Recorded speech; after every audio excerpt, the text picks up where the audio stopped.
Ladies and gentlemen, welcome to Click R3, number 32. I am not late. Oh, well, maybe 1 minute late. Not as late as Ryan. Notice this. Where's Ryan? No, he'll be here in a couple of minutes, but it hit 9 and I was sitting here. I was like, I'll go live, hang out with some of the people while we wait for Ryan to get here. He actually did a whole reaction to the state of play that's over on his channel now. So definitely check that out. And I did a full coverage of it for Newswave tomorrow morning as well, like line by line, which is going to make this a lot easier to go over since we're going to go over the whole state of play here with I think a couple of awesome announcements in there. But how's everyone doing tonight as they come in here? Let me get a look at the chat. Hold on. Let's see what we got. I'll say Medallion's in there. Oh, you got to go out in 10 minutes. That's fine. We'll be here for a bit. We're not going anywhere anytime soon. We'll be around for a little bit. Aiden, ran a Fire Emblem mobile game. I know. I saw that. Like, I don't know. That is the most random thing. And it's a mobile phone game. So it's on Android and iOS. It's free to start. So it's a little different though. It's not a gacha game, which is interesting. It's more it's more like Fire Emblem, but with weird deduction social stuff at the end, kind of like an Among Us type thing, which is interesting. It's different. It's free to start, so people can just download it and try it. See Ocean Beach Design. Oh yeah, we'll be talking about Wolverine. Oh, definitely be talking about Wolverine. It reminded me of a certain game that I haven't had flashbacks of in a long time, so I'll save what I'm talking about there. We'll get to that. Maybe a pay to play or free. Oh, it's probably, it says it has optional purchases for that Fire Emblem game, and I'd like to think it's as simple as cosmetics, but no, it's probably some other stuff. Ryan switching to Xbox. Ryan has an Xbox, and it's really funny. I see him on there occasionally. You know what he does on there? He just watches Sling TV. That's what I see it pop up. Is Sling TV.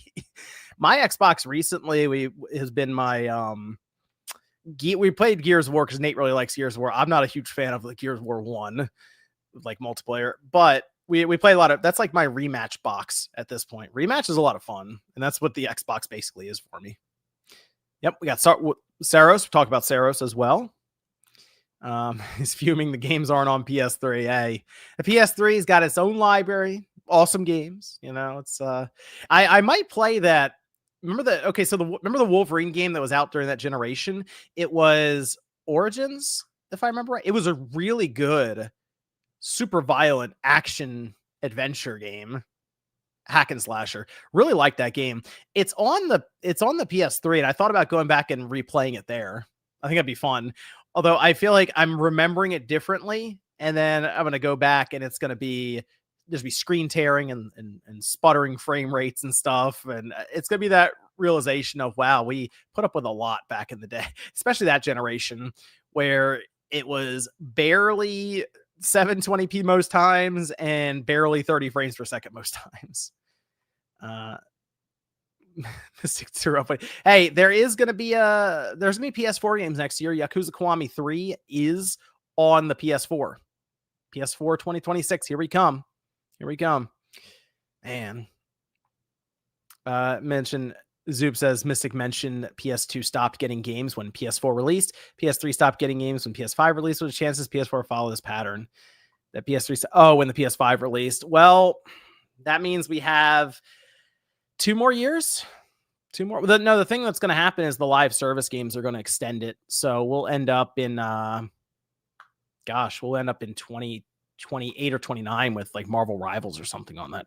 Speaking of Mr. Ryan. Hello. There he is. I'm genuinely shocked that you were ready at night. I was ready. I was here. And Ryan's like, give me 5 minutes. I was like, I'll because pull out there. I fully expected that like you were going to be ready at 9:30. Oh, no, sir. I was ready. I even had the videos uploaded that I need to upload and everything. I was ready to go. Ready to roll. I'm impressed. How are we all doing here tonight? I was just talking to the good people. Yeah, the good people. How they doing? How they feeling tonight? People seem pretty happy, pretty excited. A lot of PS3 talk going on in the chat. So cultured fans here. Very good. Yes, Very good. yes. Always cultured fans here. Click R3. Always. There were like 50 people waiting too, and I was like, I'll go live to say hi. So Yeah, good to see you here, Ryan. Thank you. Good to see you, John. Good to see you, John. Just wrapped up all the show notes, so we are pretty much good to go here too. Is it like a lot of state of play? Well, I got every announcement down. We don't necessarily have to go through all of them, but I mean, we could just jump right into that if you want to. I just titled it "Reacting to the State of Play," so you can do state of play, and then whatever else you want to throw in there, it's up to you. Whatever else you want to throw in with that, because it took me longer than I expected to go through the state of play for Newswave tomorrow. That was a long segment. Yeah, it's a handful of announcements for sure once you start actually going through all of them. I mean, we still have our normal news stories too, but like the state of play is fresh, so I've got that listed down first. Okay, cool. We can go through the state of play. Some exciting stuff in there. For sure. I mean, hey, Saros gameplay, right off rip. We know it was coming. They told us about it at the time. So, and you know what? Because they told us, I was kind of expecting them to kick off with Saros.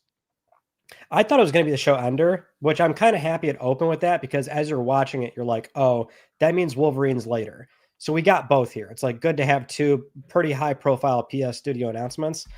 And then the whole time I'm like, oh, it's extended look. Before this thing even airs, I'm like, I'm happy because at least I got the Saros gameplay.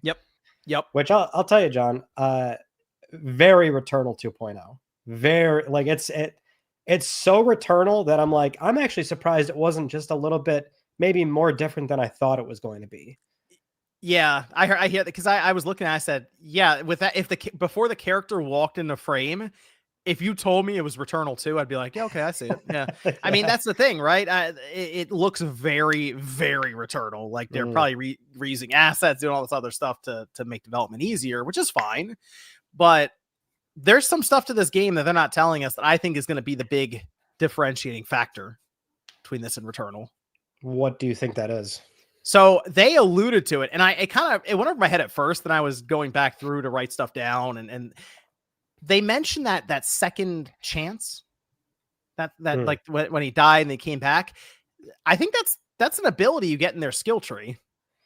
Right. Well, they did like telegraph that from the first cinematic trailer. Afterwards on the PS blog, is that one thing we're addressing right away with this game is that it has more, and I want to be clear about this, more traditional permanent unlocks, because Returnal has them, right? But like they do. I think a lot of people don't realize how Returnal does it. Like it has the 6 primary like weapon upgrades, and if you don't like get far enough, like you'll never even get the sword. You'll feel like you're always dying basically, and you don't get nothing. What you carry over is the ether for, purifying things, but really it's the weapon proficiencies. The weapons just get stronger over time. And I think a lot of people didn't realize that's the thing that starts to carry you into different runs. Whereas this, I think they're making it pretty clear. It's like, no, you get very traditional sort of things where you can augment the suit. So one of them probably is every time you go in, you get that second life, versus Returnal where there's a second life, but you may not always get that. It's RNG. You gotta find it. Yeah. Mm-hmm. Yep. I assume what's going to happen is there's going to be like a home base area, and in that home base area, there's going to be stations maybe you go to that upgrades different things for your weapons, maybe your armor, as you're mentioning, and maybe some items. There's like, that's how I think they're going to do it. They could have a traditional skill tree, but I feel like they're going to have, once you leave that home base, then your run starts kind of thing. Mm-hmm. For sure. And it's also like, I like that they took a very brief moment to show like a sort of dialogue thing playing out between the protagonist and somebody else in the game. And seems like they're really trying to, I mean, they did this with Returnal, but really doubling down on weaving a narrative into what is like such a gameplay heavy game. Because that's like the thing about Returnal is that you could ignore the story they're trying to tell. And it's, if anything, I find the Returnal story to be a little bit obtuse. I hope this time around they're kind of firm on exactly what the hell is going on in this game. But it's like, I like that they're sort of really honing in on that. We are still telling a story. You're right. That is the thing. The Returnal, you kind of like, you beat it, and then you feel like you have to go back and look up the story to make sure you understand it correctly. Yeah. The thing is, Returnal story technically is very open-ended, and like there's like sort of a through line that people can agree on, but generally speaking, everyone's like, well, I think this is what happened. I think that's what happened. I personally, I don't like stories like that. I really prefer when creatively, whatever the creator is trying to tell, like I want it canon. I want it explicitly like these are the events that played out. That's my preference. I would hope that's going on with Saros.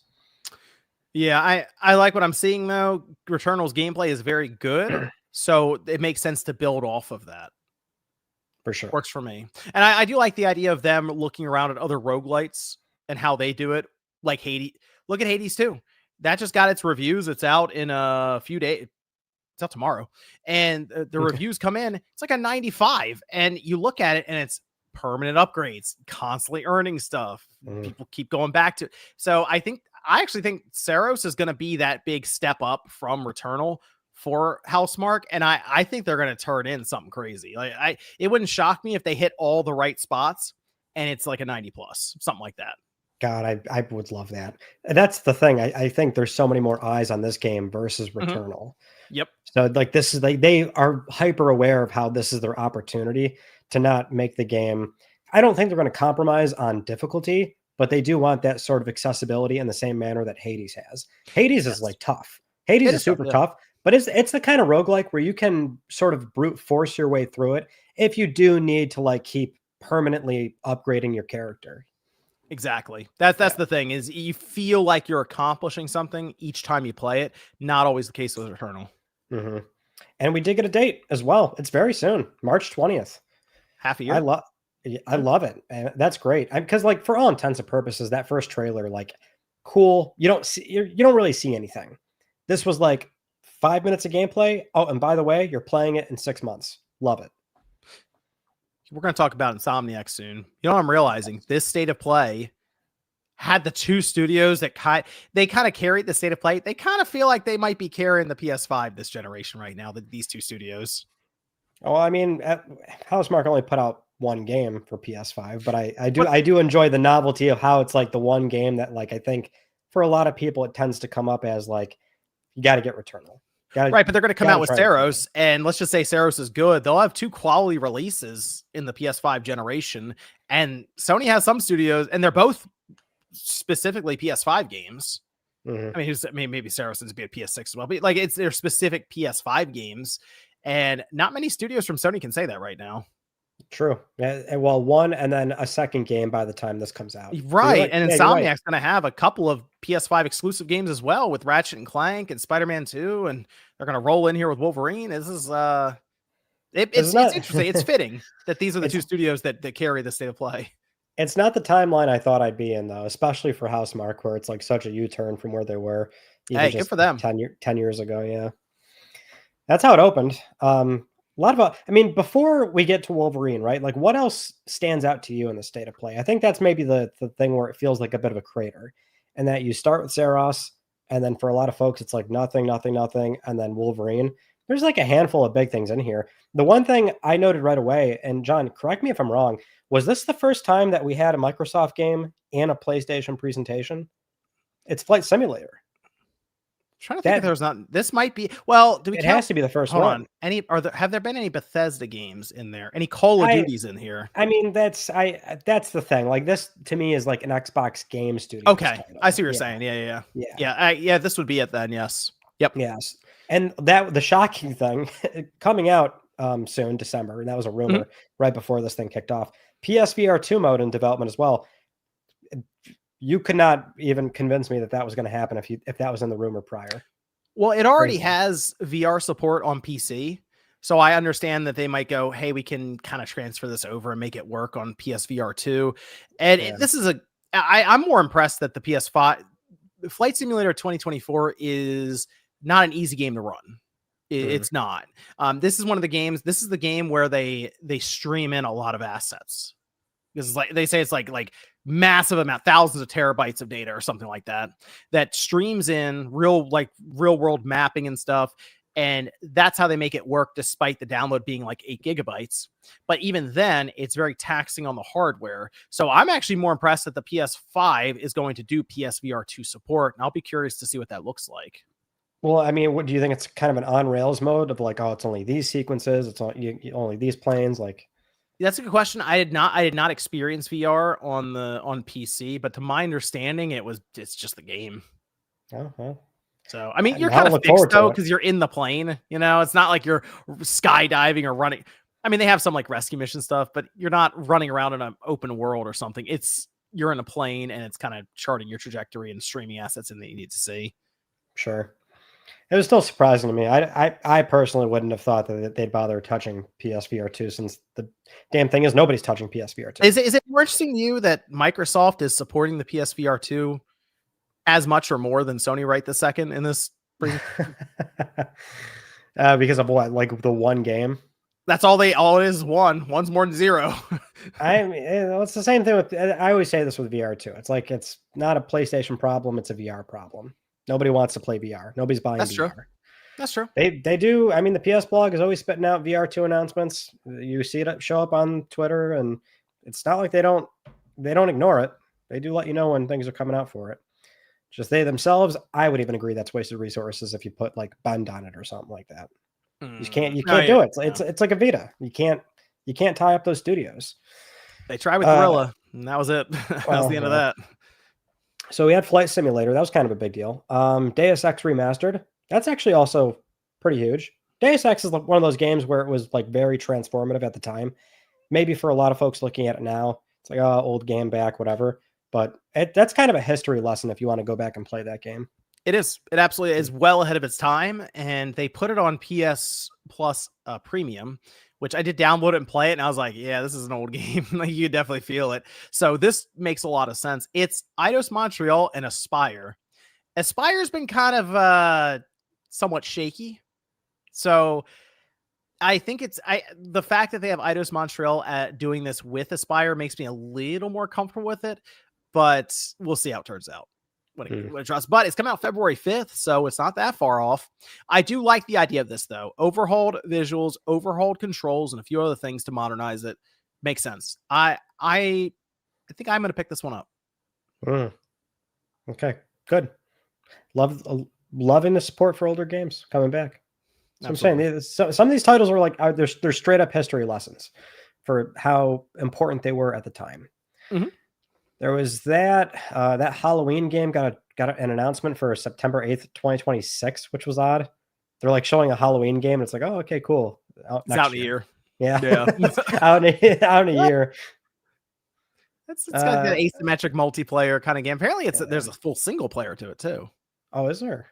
Apparently. That's what they were saying I think one of the blog posts before this, like when they first announced it. I don't know. I mean, is this thing really going to stand on its own next to like Dead by Daylight, which is still pretty popular? They've run through a lot of these like asymmetric horror games now, so who knows? I mean, most of the time they show up for a year or two and then they go away because of licensing. So we'll see. Got Sonic Racing Cross Worlds with that Mega Man DLC, which was confirmed. That was also kind of we saw that earlier, but there you go. But Proto Man's in there, and then they have a whole reimagining of Dr. Wily's castle. They got the music going on.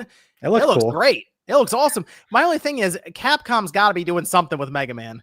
What is happening right now? How is Sega doing more with Mega Man right now than Capcom?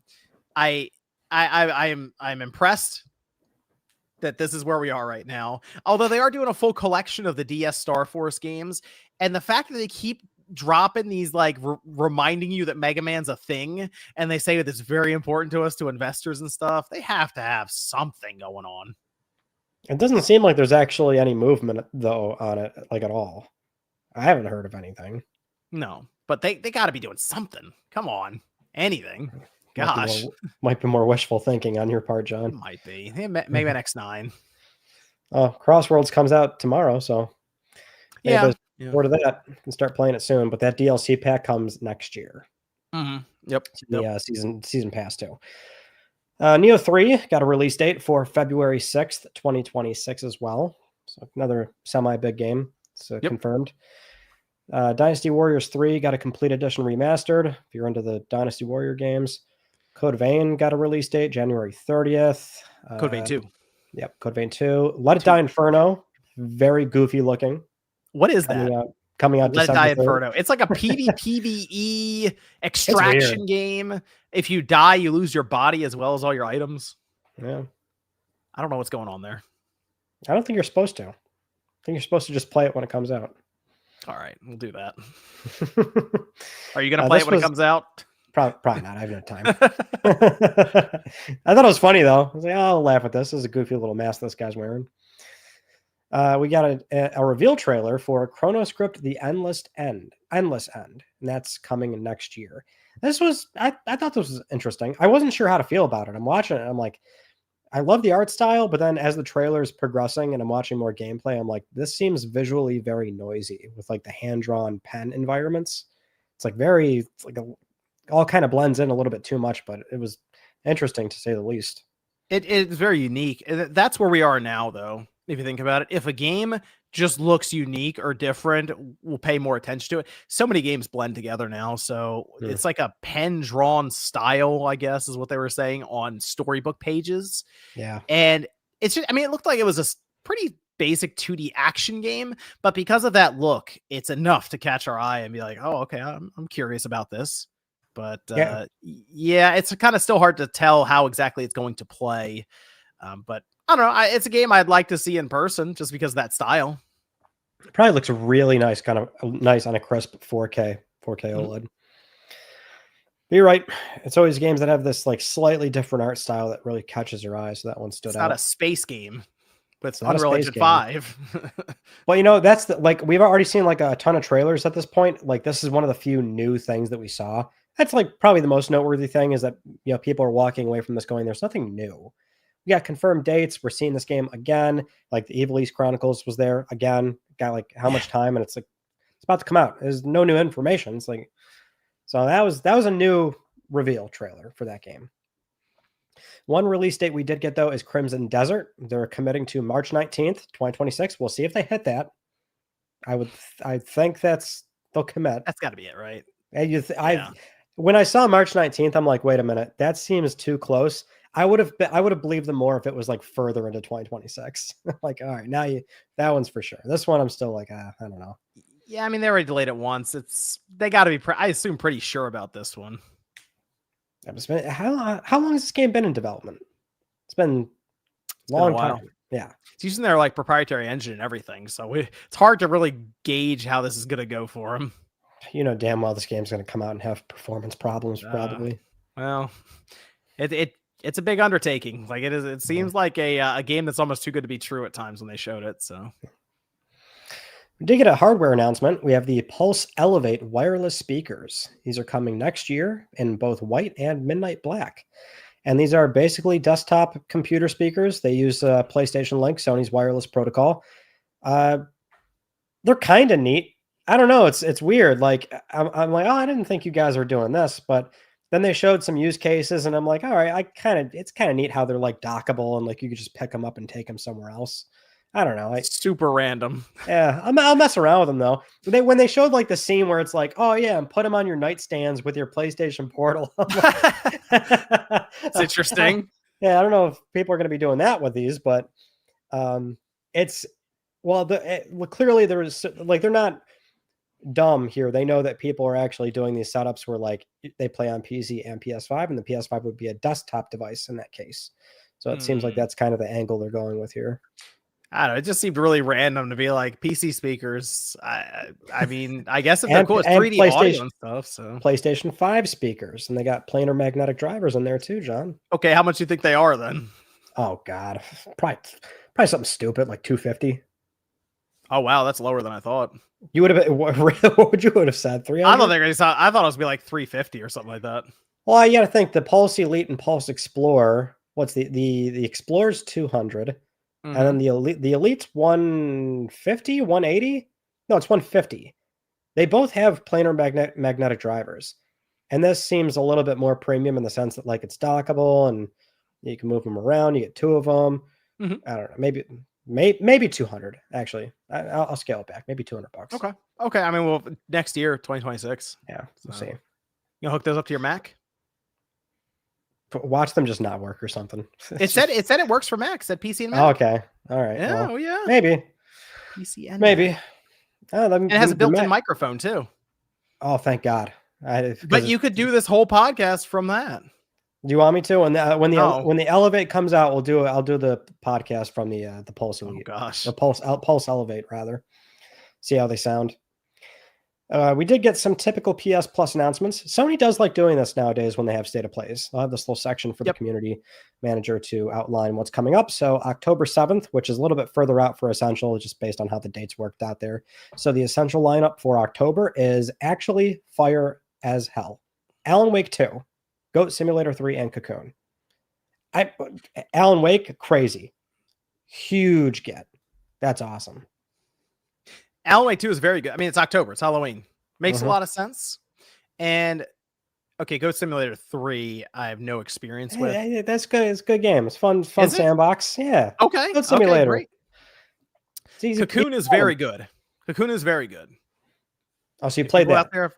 Yes. It's a good puzzle game. It's not a long game. It's one of those games you can finish in like, I don't know, 4 or 5 hours or something, but it's a very good puzzle game. All right. I played it on, I actually played it on the ROG Ally, believe it or not.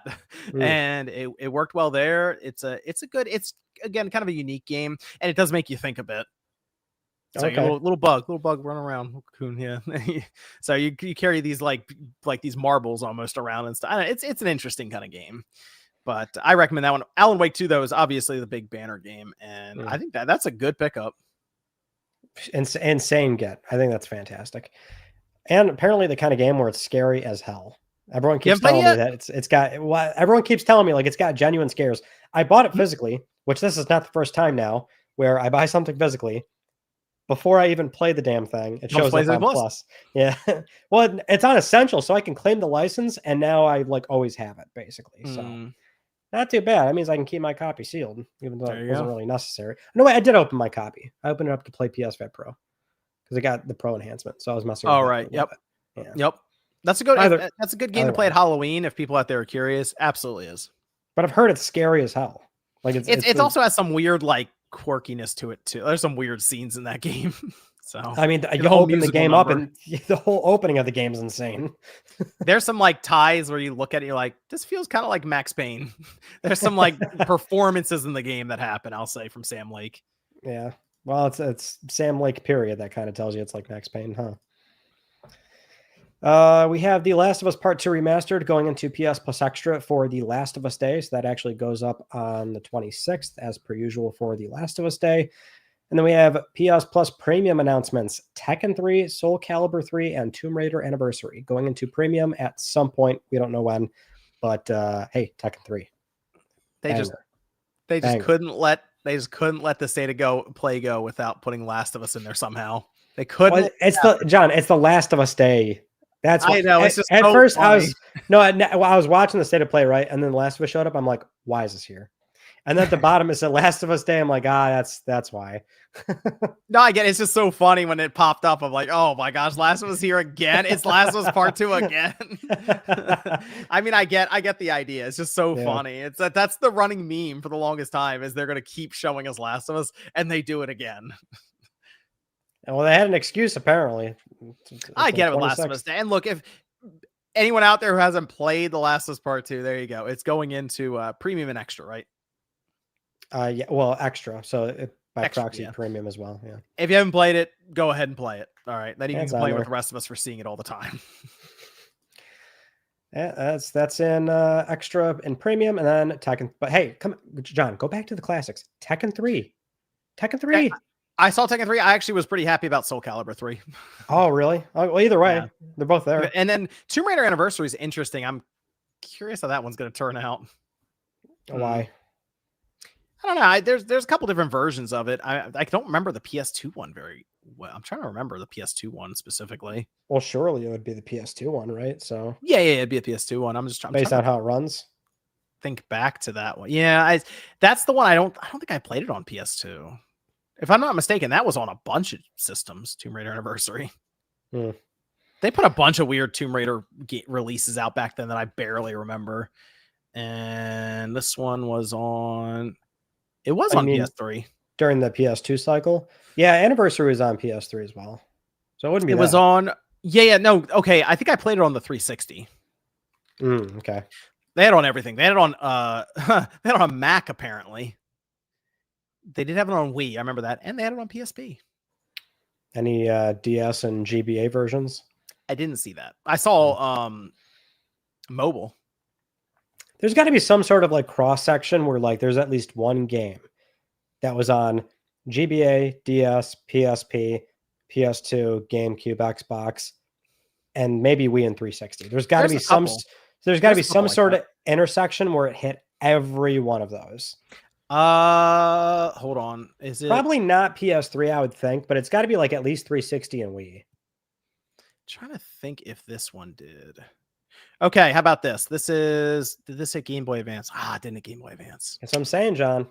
There's probably one, like at least one game that hit all of them. I almost had it. Ghostbusters, the video game, was on everything you listed except for Game Boy Advance. It was on DS, yeah. So it was on DS, Wii, Xbox 360, PSP, PS3, PS2, and Windows. Yeah, it was on PSP. So close. Yeah. I don't think there is one. Don't think there is. There's got to be something. There's got to be something out there. Yeah, something. Well, after that, we had an announcement from good old Kazunori Yamauchi over at Polyphony Digital. The Gran Turismo franchise has crossed over 100 million units sold, and the Gran Turismo 7 Spec 3 update is coming. So big update, new tracks, probably new cars, like a whole new mode section of the game, whatever the hell they're doing over there. That's coming December 2025. So more Gran Turismo content. And then after that, was any part of you just waiting for them to say it was coming to PC? I thought, yeah, but here's the thing. I keep my thought process here is they're going to skip GT7. Like they'll just do it for the next Gran Turismo because the team, I mean, this has been a console studio for 30 fucking years. So, and GT7 is like this constantly evolving game. I think they're waiting to do the whole PC thing when they sort of newly establish a base game. So that's my line of thinking, even though they've been messing around with GT7 on PC from what we know. Yeah. So we'll see. It seems interesting because Forza Motorsport is kind of like declining from PC because they laid off half the studio and stuff basically. Yeah. And now they're just support for Horizon. So it just feels like there's a huge opportunity for them to move in on simulation racing for PC when there's no more Forza there necessarily. I think they have to too, because that's where such a big crowd is the simulators on PC, and to not be there, I think, in today's environment is like a really big missed opportunity for them. So there was that, and then they segued right into this somewhat late announcement for the God of War 20th anniversary DualSense. So it's well past the anniversary at this point when they were talking about that stuff, but it's white DualSense with Kratos's ash on him. Nice red on the side. The accent. Yeah. That was weird. It seemed out of place. Like I thought they were showing us that because it was then going to go into some kind of God of War announcement, that 2.5D Metroidvania thing that keeps getting thrown around, potential remasters of 1 and 2 collection, something to follow it up. But they just kind of showed us the controller and then moved along, and it's like, all right. Yeah, I don't get what that was about. I don't really need another DualSense controller, and this isn't something that's immediately grabbing me. So I guess cool for huge God of War fans who get everything. Yeah. But I'm good on the DualSense. Well, it's like they had that live stream. They had the whole event and live stream a few months back. Like, why did you not announce it? Why didn't you do it? This would have been good there. Oh yeah. Or even if you had just put it up online, like on their social media account or something. After that was, or while that was going on earlier this year, that would have made sense too. It almost felt like they just needed a place to put it. Like, throw it in after Gran Turismo. It's fine. Throw it in the state of play. Basically. Well, after that, John, was Marvel's Wolverine. So a gameplay and story trailer on Insomniac's terms. So we got to see a decent amount, I would say. The trailer ends off saying coming fall 2026. And then after that, they spent a decent amount of time explaining what they just showed you, which I don't know about you. That felt a little bit odd to me. That they had that like sort of talk through it, but it was like a little bit too much. I'm like, you just said all those things. I don't know. It felt very Marvel-esque, almost like a Marvel thing of requiring just this extra time to explain what they're doing with the game, and then having this sort of Hollywood-style discussion surrounding the actor. I don't know. That felt a little strange to me, but otherwise, I mean, it was great to see Wolverine finally. I can see what you mean about the spending more time talking about even the actor for mocap and voicing and stuff. But for me, looking at this, some relief, I will say, because the discussion point has been, will Insomniac and Disney be able to get this thing to be super violent as you would want Wolverine to be? Because as soon as he starts using these claws like it's a baton or something, just bouncing people around, and it's gonna lose a lot of people, I think. I didn't see, every time he hit somebody with his claws, they were getting cut. They were getting cut up into pieces, and it was super violent. It was brutal, and that's exactly what it had. It's exactly what it had to be. That was it. That was it. They even had the classic yellow suit, the costume that was all there. Then I thought I saw that and I said, that feels like it would have been a good thing to hold for a reveal in the game. Like maybe halfway through, he gets the suit. All of a sudden he's in the cool yellow suit and costume stuff, and he's ready to go. And I assume you're going to get, like, you'll be unlocking different costumes and stuff as you go. Maybe, like, I'm kind of picturing what they did with Spider-Man, where you just get a bunch of suits. Oh yeah, I would think for sure you'd have like 20, 30 suits or something like that. Yeah, so I that's fine. The yellow suit, then they show it. That looks like it's going to be on the cover art anyway. I kind of think the key art they showed us is the cover art for the box. Oh, that fine. Like really loud yellow one. Yes, like I assume that's it. Yep, I figure that's it, which is fine. I mean, I think it stands out really well on the retail shelf, or when it comes up on the PlayStation Network, it'll look really good there. They showed Mystique and Omega Red, so we kind of have one, I assume that'll be kind of in the middle, good guy, bad guy, but then you have Omega Red is going to be a big villain for him. And they showed Sentinel, same deal there. I think the executions look really good, and they wanted us to really see the one where he keeps jamming the blade, like his up to the guy's head over and over again. They wanted us to know how violent this game is going to be. They had Canadian Wilderness and Japan as two locations they named specifically. So we're going to be jumping between locations. And someone had asked this in the chat before you got here, kind of about, is this going to be level based, or will there be something open world to it? I kind of think it's going to be open zone, as in there are certain locations you go to, and then it's like a boundary around you, but like you can go like run around to the different areas and stuff in, say, Japan or in the wilderness is what my expectations are. I would think it's open world, but it's like sectional open world where like Logan will always have access to the bike. That's what we heard, is that he's going to have that freedom of travel. Right. But it's like, if you want to get to like a whole new, like you just like go to a certain section of the game and fast travel, or just via menu, and it'd be like a few seconds or something, as it is in typical Insomniac fashion. But I would think it's like clustered open world, and the bike is like always there with you or something. Yes. So I would assume they'll have the whole skill tree set up for him. You might even get, maybe they go through the whole arc of him getting bone claws and stuff. I don't know. There's all kinds of cool stuff they can do. But I am really happy that Disney was like, he's got to cut people up. He's got to cut people up. Mature rating. Well, and, I mean, they've gotten a little looser with everything, as we've seen with Deadpool. Deadpool Wolverine was a super violent movie. So it seems like they're all in on this. And I think this is great. I mean, Wolverine's really popular right now. And I'm glad it looks like they took the time, because we saw the leaks that got out there, and it didn't look, I can't say it looked rough. People were going, oh, look how bad this looks. Like, guys, it's like not even pre-alpha. There's not even textures on half the stuff. What are you doing? So now we see it in a more polished and ready to show state, and it looks great. Looks really good. Now, here's the thing though. We all see where the Insomniac's going with this, right? Because we saw the leaks that got out there from Insomniac. We see this Wolverine game. We see some of the characters like Mystique being shown, and Sentinel. I mean, they're working up to X-Men. Like, we're going. That's the next thing. They're hold pathway to X-Men. John, you're saying too much. Your Sony NSA agent's gonna zap you or something. Come on now. This is the pathway. So I'm expecting X-Men cameos in this Wolverine game. That's what I'm saying.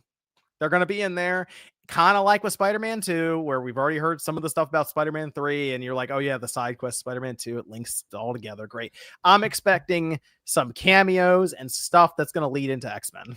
It's just crazy that like that breach happens and it's like, oh yeah, here's like the next 10 fucking years of what we're trying to trying to accomplish. It's lining up. I mean, I don't It's know where this Venom game is. Apparently, it's still out there somewhere, and it'll come after Wolverine, which is yeah, fine. we got that story later. Yeah, but like it's all lining up now, and I think it makes sense for them if they go from Wolverine and then directly into X-Men. So it's all there. I mean, maybe they can tie everything together. Maybe you can have Spider-Man, Wolverine, and X-Men, and just start bringing it all together. It's really all about Insomniac at this point. They're just in charge of like all the Marvel stuff until like the 2030s, and then they'll apparently do something new. I mean, it seems like they're still doing Ratchet and Clank, I guess. That's still out there somewhere, but what else would you, at this point, Insomniac is so locked in on these games that sell stupid numbers of copies. It comes with a massive cost. I have to assume Wolverine's not cheap to make. So it will not be. I would think it's not going to be even remotely cheap. But it is cool that it's a no compromise Wolverine. Yeah, it was undeniable the amount of gore they showed in that. Hey, I mean, they got the reaction that they wanted online. People were super excited for it. It's good. The gameplay they showed was very quick and purposeful. Like they didn't go, hey, let's play 5 minutes of this game, but they showed the hard hitting stuff. And I'm also kind of curious about some of the quiet moments in this game and how because you might turn the game on and they're like, okay, now run along the roof and collect these random things that are floating in the air or something. That's a bit different than when we were just slashing everyone up for 10 minutes. So yeah. Well, the thing is, John, we won't have to wait that much longer to see more of it because they did confirm that they'll show more of it in the spring. So, and I would think that's probably the typical late May, early June state of play. So, because that's usually a time frame Sony likes as well. So we will probably see like maybe kind of an uncut gameplay style thing like Spider-Man 2 got, and then launching probably September, October 26th. Come on, September. Oh, yeah, if we're less than a year out from that'd be awesome. It'd be great. It definitely, I think, cleaned up quite nicely, and it was cool for Insomniac to finally show that game off on their terms. And that was the state of play. So many cool things they could do with that game. That's the thing with Wolverine. You have Spider-Man and how they have tackled that. Spider-Man, the third game in the trilogy is coming at some point. But there's so much opens up when you then step over into this Wolverine game. They can go in all kinds of directions and bring in all kinds of other characters and very interesting stuff. So that's one of the reasons I'm so interested. And then the gameplay makes me think of that X-Men, the Wolverine or the Wolverine Origins game back in the day. I thought about playing that again. I've thought about playing that again recently. I thought about it on the PS3. I'm going to go back and it's going to be screen tearing in 20 frames a second. And I was going to be like, oh, wait, wow, I really played this. I played it on the 360 back then. But that game was really good. I remember playing X2 on PS2. Ooh, that was that 2000, Origins, man. That was like that 2005 X-Men movie, X2 or whatever. It like opens up with that scene of Nightcrawler like trying to kill the president in the White House or some shit like that. Yep. That was the one I played like a decent amount of though. But I think there's going to be a very similar setup to how the Spider-Man games played out. Like whenever I play an older Spider-Man game, I oftentimes say like, man, we like if you had rose tinted glasses, that's fine. But like we didn't know how good we could have had it till Insomniac made this game. And it's probably going to be the same case for Wolverine. I would think. You go back to any older Wolverine game, you're gonna be like, this is awful. I mean, what Origins was pretty crazy. Like you were jumping up to a helicopter as Wolverine and jumping through it, hitting the pilot in the head with your claws, and like it was super mature rated too. I take the whole thing. It was a really cool game. And like if you ever do one of your retrospective things, how you were doing where you go back and play a PS3 game and go through, I would make that one of them. And it's kind of like I don't want to say hidden gem. It's definitely under the radar a bit though. But it's a very, very fun game, at least.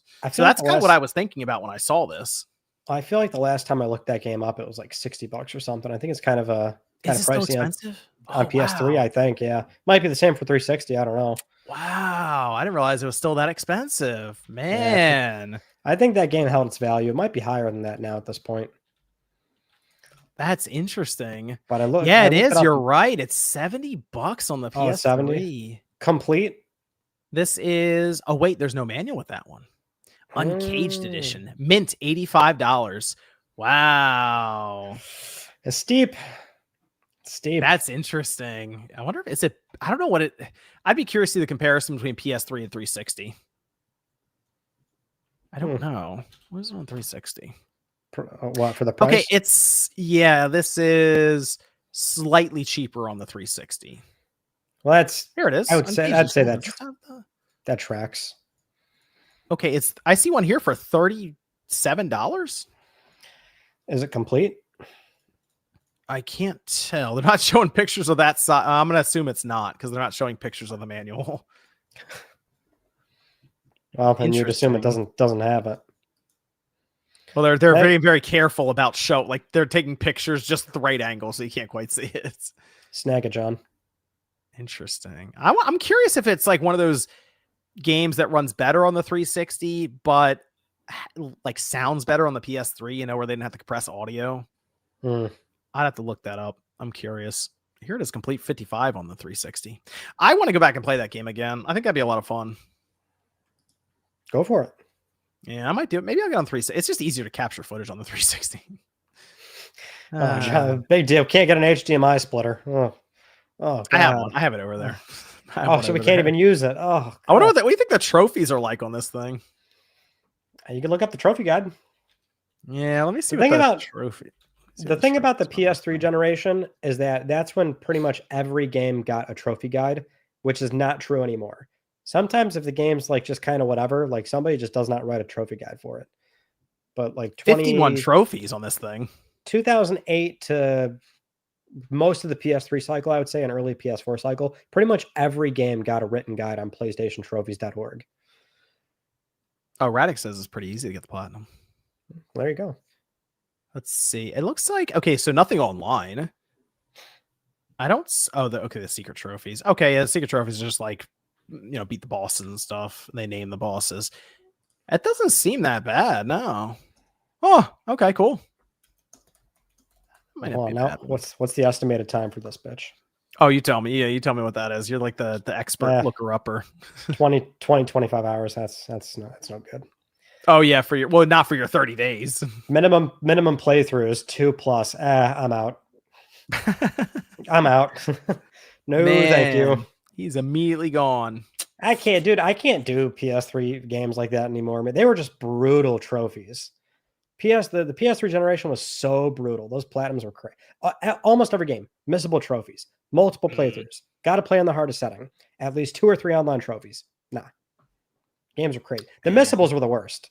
Missable trophies? Missables? Well, yeah. When you have to go back through and play it again to get that one that you left in the corner of the alleyway or something. Awful. All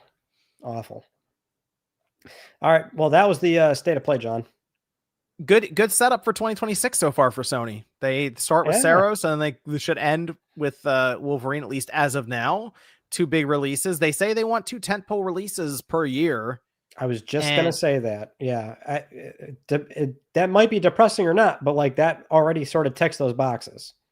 But that ticks them now. But as I mentioned before, they're kind of running out of time for this generation. And if they really are planning on launching the PS6 holiday 2027, as these rumors keep piling up that's what they're doing, or they're aiming for that, I feel like they gotta either have an extra tentpole game in there somewhere for 2026 and then another one for 2027, or these studios just aren't going to get their games out this generation. It's a distinct possibility. There's just like no getting around how long it takes to make games. It's the reality of it. But that God of War 2.5D Metroidvania apparently is a thing. Is that going to come out next year? And they're like, that's not really a tentpole game, but it's still a God of War release. That wouldn't be a tentpole. That's the thing. Right. Like, I think this was in the business segment briefing from 2024. It was that breakdown of 3 things, which was tentpole titles, live service games, and then it was experimental, disciplined budget. I mean, that's got to be what the 2.5 Metroidvania. It's got to be. Yep. And those aren't tentpole games. I mean, that's the thing. You're gonna see more than these 2 games next year. Yes. But they're probably not going to be the caliber of a Wolverine or a Saros. I would think. I mean, we could just jump to this story right here, which is, let me pull it up. It's a little bit further down. I can't find it. It was from Paul Tossi writing for Forbes that right now for Marathon, it's a no-show. This was prior to the state of play, but they did confirm not going to be at the state of play. And it's a big maybe on if we'll even hear more about Marathon by November. So that game is still sort of MIA, basically. Like, we don't know if that thing's going to come out. I don't want to say anytime soon, but you would think that perhaps they'll be ready to get that game into a public release sometime next year. Right? Yeah, it's next year. I assume first quarter of next year, right? Well, ideally, but like they didn't rule out that they would be willing to delay that game further. That was directly from Lin Tao. Let's cut to the chase. What does this mean for fair games? I think fair games. Look at John. Well, that's a different situation. I don't think Marathon's influencing fair games quite to that degree. But I would think fair games, if it got canceled tomorrow, I wouldn't be shocked. I'm bringing it up every show. You're gonna. It's like Sony with these state of plays. They got to show Last of Us every time. Every Click R3, I'm gonna sneak in this game, fair games, every time until it's canceled. Until it's canceled. You want it to be canceled. You want people, or it comes out. I'm the one who said it had a chance. Not anymore, but I did. Yeah, and then you backtracked hard on that. On that. They backtrack hard on that. They got rid of people. Well, they probably had to. It was in rough shape, I would guess. Oh man. Well, either way, that was a story. I wrote it down somewhere. I don't know where it was, but that's the rumor. Is that basically there's nothing going on with Marathon. I don't know. April. I don't know. But so that's the thing though. The hierarchy of how PlayStation looks at games, that would be the sort of mid-level. That's a live service game. Yep. Expectedly, that's next to, or not right next to it, but it's in that group of PS Studio games that in theory should ship sometime next year. And then whenever the hell they want to pull the curtain off this Horizon multiplayer game, that thing's been in the oven since 2018. It's been a long time. And it hasn't even been formally announced is the thing. Like, and there's also the Team LFG, Project Gummy Bears, which that might go into an alpha maybe next year, like a playable public alpha or something, or closed alpha, I would probably imagine. So those are like 3 possible mid-tier live service games. And then, also like reveals could just happen next year too, John. So it's like, we might finally see this Cory Barlog game. Yes. Great to finally see that. There's a lot of stuff that I think I figured 2026 and 2027 would end up fairly stacked. And that's why I'm looking at it now. Like, okay, they're telling about us, there's all this stuff right now, these 2 big games, 2026 in September. And then we get into February or something, and we start hearing about some of these other games. I think they're going to stack up, if you count the live service stuff as well, 5 or 6 games for next year is what's going to end up happening. Smaller games, live service, and the big games all totaling to hit that 6 game or so mark. Yeah. That'd be fun. I mean, it'd be cool to see a lot of stuff. Marvel Tokon too. Forgot that. The Fire Sprite game, if that thing is Until Dawn 2, there's that. There's games. Just there's there's still that crater of like Ben's going to be MIA for a while, Blue Point's going to be MIA for a while. Also, probably throw Media Molecule in there. Start working on your PS6 games. I mean, the thing is, if studios don't have, and I mean well-trusted studios, which they all are if they're owned by Sony, but if they don't get PS6 dev kits, if they don't have them now, I would imagine they'll have them within 6 months. Probably very, very soon. They should have them. Yeah, with the amount of information that's just getting out there now to like Moore's Law is dead and even some other people that apparently are reporting on this stuff, they have to have you start hearing about this stuff because AMD, generally there's engineers there that'll just start talking about the stuff they're working on and the dev kits that they're tuning and like all these things, right? And they're shipping this stuff out. So I would assume they have either target hardware or like near legit dev kits. So well, that's the thing. I think a lot of this stuff initially from the sort of 2-year out window, it's like a lot of it might come from a source at AMD. And then once the dev kits get out, they go to first party first. Maybe you'll hear a little something, but dev kits, or rather first party is pretty, I don't want to say airtight, but it's more airtight than third parties will ever be. When third parties get dev kits, That's when you'll start seeing some next-gen pizza heaters, probably. Hey, that's how it is. Let's put a piece of pizza on top. And that's not far away. That'll be next year. Imagine this podcast when we're dealing with all this hardware and stuff too. Long podcast. Well, let's get into some other regular news stories here, which is a little PSA for games leaving PS Plus Extra and Premium. So you have about 3 weeks left to play only 4 games that are leaving. So it's not a big mass exodus. That is Battlefield 1, Ghostbusters Spirits Unleashed, Tour de France 2023. And then for Premium, The Last Clockwinder for PSVR 2. 4 games leaving. Got until like October, I think it was 16th or something like that. Man, got rid of that PSVR 2 game. Got it out of there, huh? I think I checked. There's like 3 PSVR 2 games on Premium. Man. Well. there's like a 2D and VR games on there, but only PSVR 2 titles. There's like 3 on there now. Killed that benefit. Well, we have a new PS5 system software update, which is now live. That is 25.06, 12.00. This one is the one that includes DualSense pairing with multiple devices and also the power saver mode, which has now been confirmed to support 3 games eventually. They're still not live, but Death Stranding 2, Demon Souls, and Ghost of Yotei will be able to support the power save mode.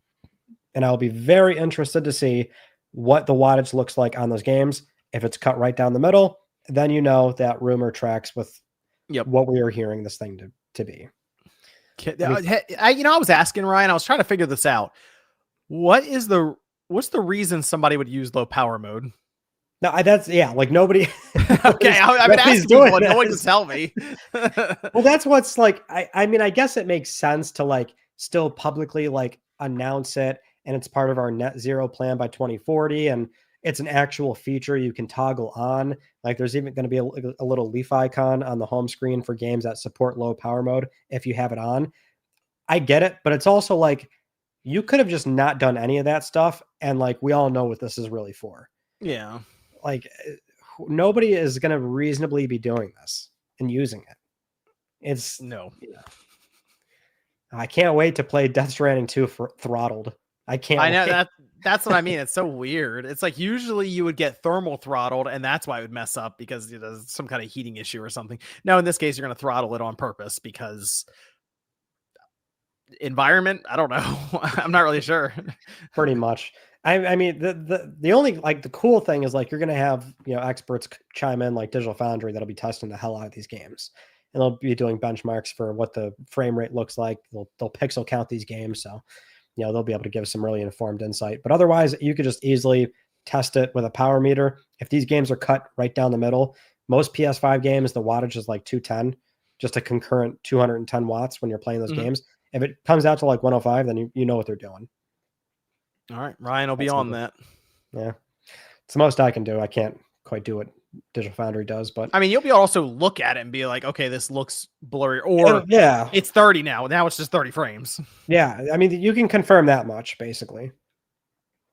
We had that, and also PS4 firmware update 13.0. That one is only improving the messages and usability on some screens. I would imagine they'll probably update PS4 once a year, like PS3 now at this point. So that one's live as well. They saw what I was doing to my PS4, and they put the update out. Let's see how it is. Trying to lock up your all the shenanigans you're getting up to. Not getting me. Turned off automatic updates. They're not getting me. Nope. Oh shit. All right, since apparently there's been a lot of PS3 talk in this chat, I'm going to include this story, which is a little PSA for folks out there that want to play some PS3 online. EA's site had listed a bunch of games that are shutting down very soon. These games were supposed to shut down in, I want to say March of next year, which these games were still working. And that is Dirt Showdown, Dirt 3, Grid Autosport, and Grid 2. These games are now going to shut down on November 8th, 2025. Now, can we just take a moment to drink this in here? PlayStation 3 games that were still working. And they're still working. And they're going offline on the 8th, November 8th. Hate to see it. You do hate to see it. I do know for a fact these games have sat dead for like years. I'm sure. Oh, really? Is no one playing? No one's playing. No, I'm sure people do game nights. That's the thing about PS3 Online is that the vast majority of games, whether they still work or they're private servers, you almost always have to just like coordinate a game night. The lobbies will be empty. Unless it's like a Call of Duty. I know Ascension still has players. PvZ Garden Warfare still has players. GTA 4 has players. The revived GTA 5 has players. That's the kind of game where the games you can just jump in and there will probably be people playing. These, nobody's playing these. No, nobody's playing them. So, man, yeah. Well, what's your Ghost of Yotei Metacritic prediction, Ryan? I'm gonna say high 80s, probably low 90s. You know, I'm still shocked at what Ghost of Tsushima's Metacritic score is. It's not high. It's not like as high as you thought it was. I thought it was definitely higher than. Let me double check. It's like low 80s or something. It's like 83. Yeah. That's surprising to me because I thought Ghost of Yotei was better, or Ghost of Tsushima was better than that. And it made me double take Ghost of Yotei when I was starting to put it down. I'm like, oh yeah, that's going to be 88. And I'm like, ooh, it's gonna be like 85. Like I'm trying to figure this out. Maybe because it won't be that difference of samurai and like the ghost. It's kind of just rolled into one here as your character. Maybe that'll simplify it and make it feel more streamlined. So it won't. That was some of the complaints I saw in some of the reviews that gave it lower, is because of that. I would think it's gonna be like an 87, 88 maybe. I would love to say 90. I think it's going to be 88. Yeah. I don't know. I for some reason, I don't think it will crack 90, but I could see it being like 87, 88 probably. I think that's fair. Fair. It says director's cut actually is 89 on PC. I didn't realize that. That's true. Yeah, there's the re-release.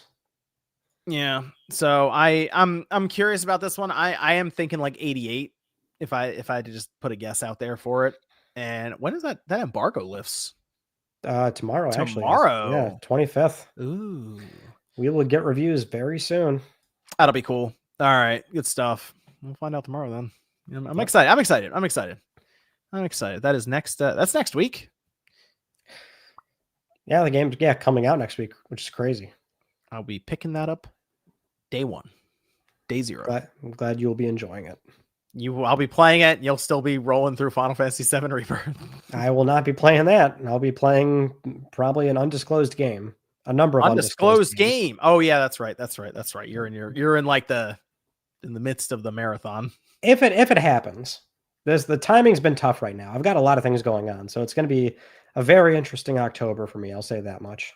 Okay. Well, in other news, John, I don't think anyone's done a teardown yet, but that new PS5 model is out now. CFI 2216. Have you seen one yet? It's only in Europe though, right? Yeah. Yeah. See, I'd have to somehow get it because I'd be curious. I'm more interested in what else have they done to try to save money. But I think internally they might have moved something around. Yeah, I was just curious on that. I mean, we know it's just less storage, 825. Just maybe the heat sink or any other things, cost saving measures. They could have even changed up the board slightly for all we know as a silent revision. Yeah, that's I would imagine it's something to make it lighter. That's like the only thing they can really do. Make it lighter. Making it lighter does help with shipping, yes. And shipping is a massive part when it comes to the cost of logistics for these things that people don't necessarily think of. But shipping was the difference between breaking even and losing money back in the day when I would order consoles, because you'd order them 6 at a time. They would just shove them into a box and ship them to you. And the shipping was $8 or $9 per box per console.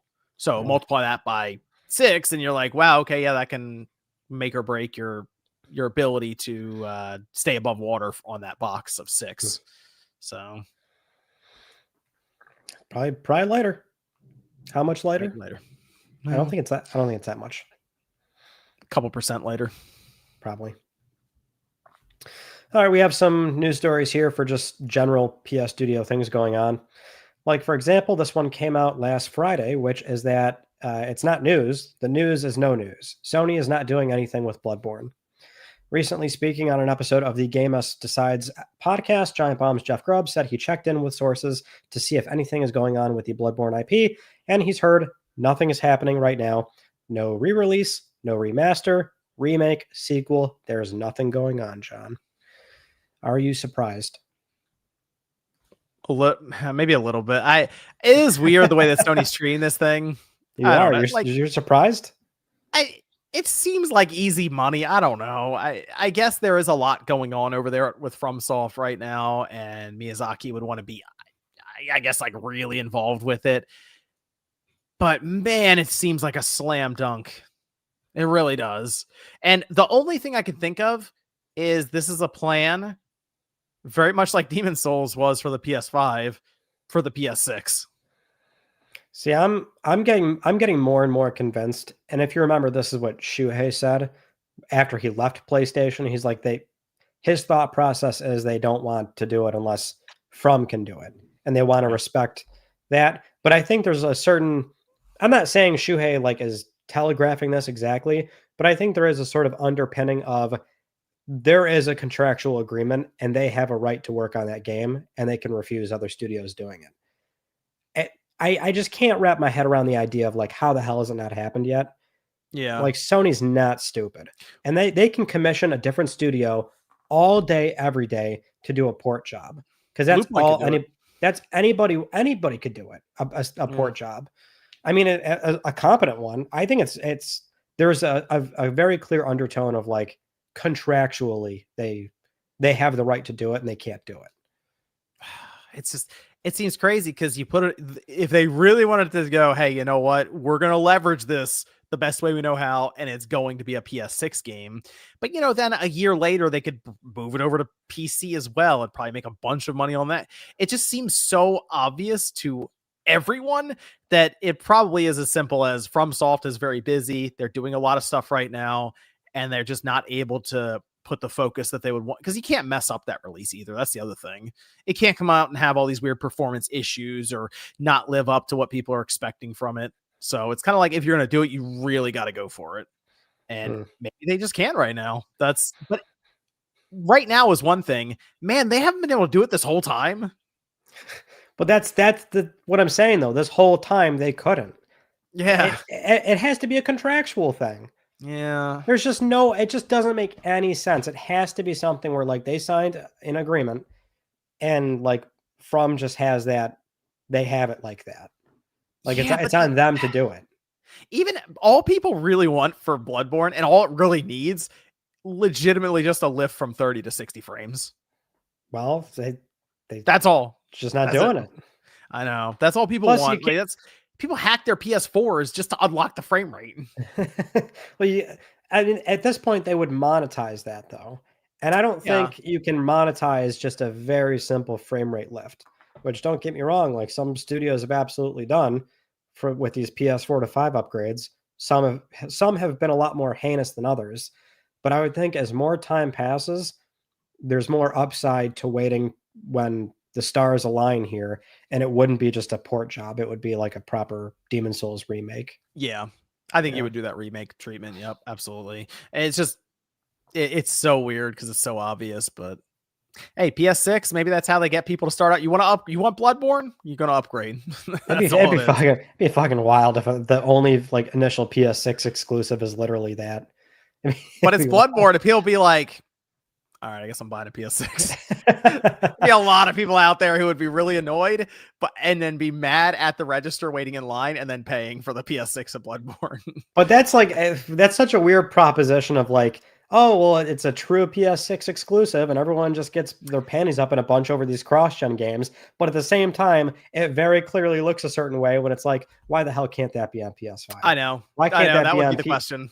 Like, it's just, I mean, I'm not saying like this is the same group of people yelling about these things, but the dichotomy would just be so funny of like, oh, we actually do get a PS6 exclusive, and it damn near does not have to be exclusive, obviously. No, it could definitely be a PS5. It could be we've seen the evidence that the PS4 can run it higher than 30 frames. You got to play around with the resolution. PS4 Pro can absolutely do it. So it's already technically possible on the last generation hardware. Now we're talking about PS6 and PS5. Both of them could definitely do 60 frames on Bloodborne right now. But just contracts, business, This is where the game unfortunately suffers because of the business side. Well, the cool thing is when this local play handheld comes out, it is a native PS4 game. That'd be a cool way to play Bloodborne. That's true. Well, that'd be kind of cool to see. Yeah. Man, so just need 60, just 60 frames. Over their dead body. Yeah, I know, right? We do have some Yotei news as we're coming up on the game releasing. One very interesting thing Sony announced was a new program that requires trophies, John. A brand new reward system. Sony announced this program called the Franchise Rewards, and it is tied to your PSN ID and if you earned trophies or not. So based on what you've earned, you will have exclusive access to give Sony money. Wow. So the first offer here is for Ghost of Tsushima. There's a t-shirt you can buy if you beat the campaign. Now, how they know you did that? If you got the trophy for it. And you can pay $30 USD for the t-shirt. And then if you earn the platinum, you can buy an exclusive pin for $25. And there is some deadlines here. So there's a cutoff. If you earn the trophies by the end of this year, then you have the option to buy these items until January 31st, 2026. Yeah. It's something. It's weird because I like that they're doing something with trophies, but man, does it feel a certain type of way when it's like we're allowing you to give us. Here's the mistake. Here's the mistake by Sony. Okay. Here's how you do this. Yeah. You get a pin, Ghost of Tsushima pin for your platinum trophy, right? That you earn. You spend all that time earning it. You get it for free. It's just going to cost $30 to ship it. Well, that's a roundabout way to get the $30. Well, actually, the thing is, the shipping I think is like $13. Okay, well, so see, now they're pushing it. Now they're pushing it. Right, yeah. Before it was $38. Like, you thought it was 30 free shipping. Get the fuck out of here, John. It's like it is taxes, funny. It's like 50. It's the right idea, I will say, to do something with your trophies, but it's so funny to go, okay, you've earned the right to purchase this. You're allowed to stand in this line now. That's what I'm saying. Like, I don't get me wrong. I do think it's neat. I think it's cool that like they should have always, well, the weird roundabout history lesson thing is that they've done things with trophies like this.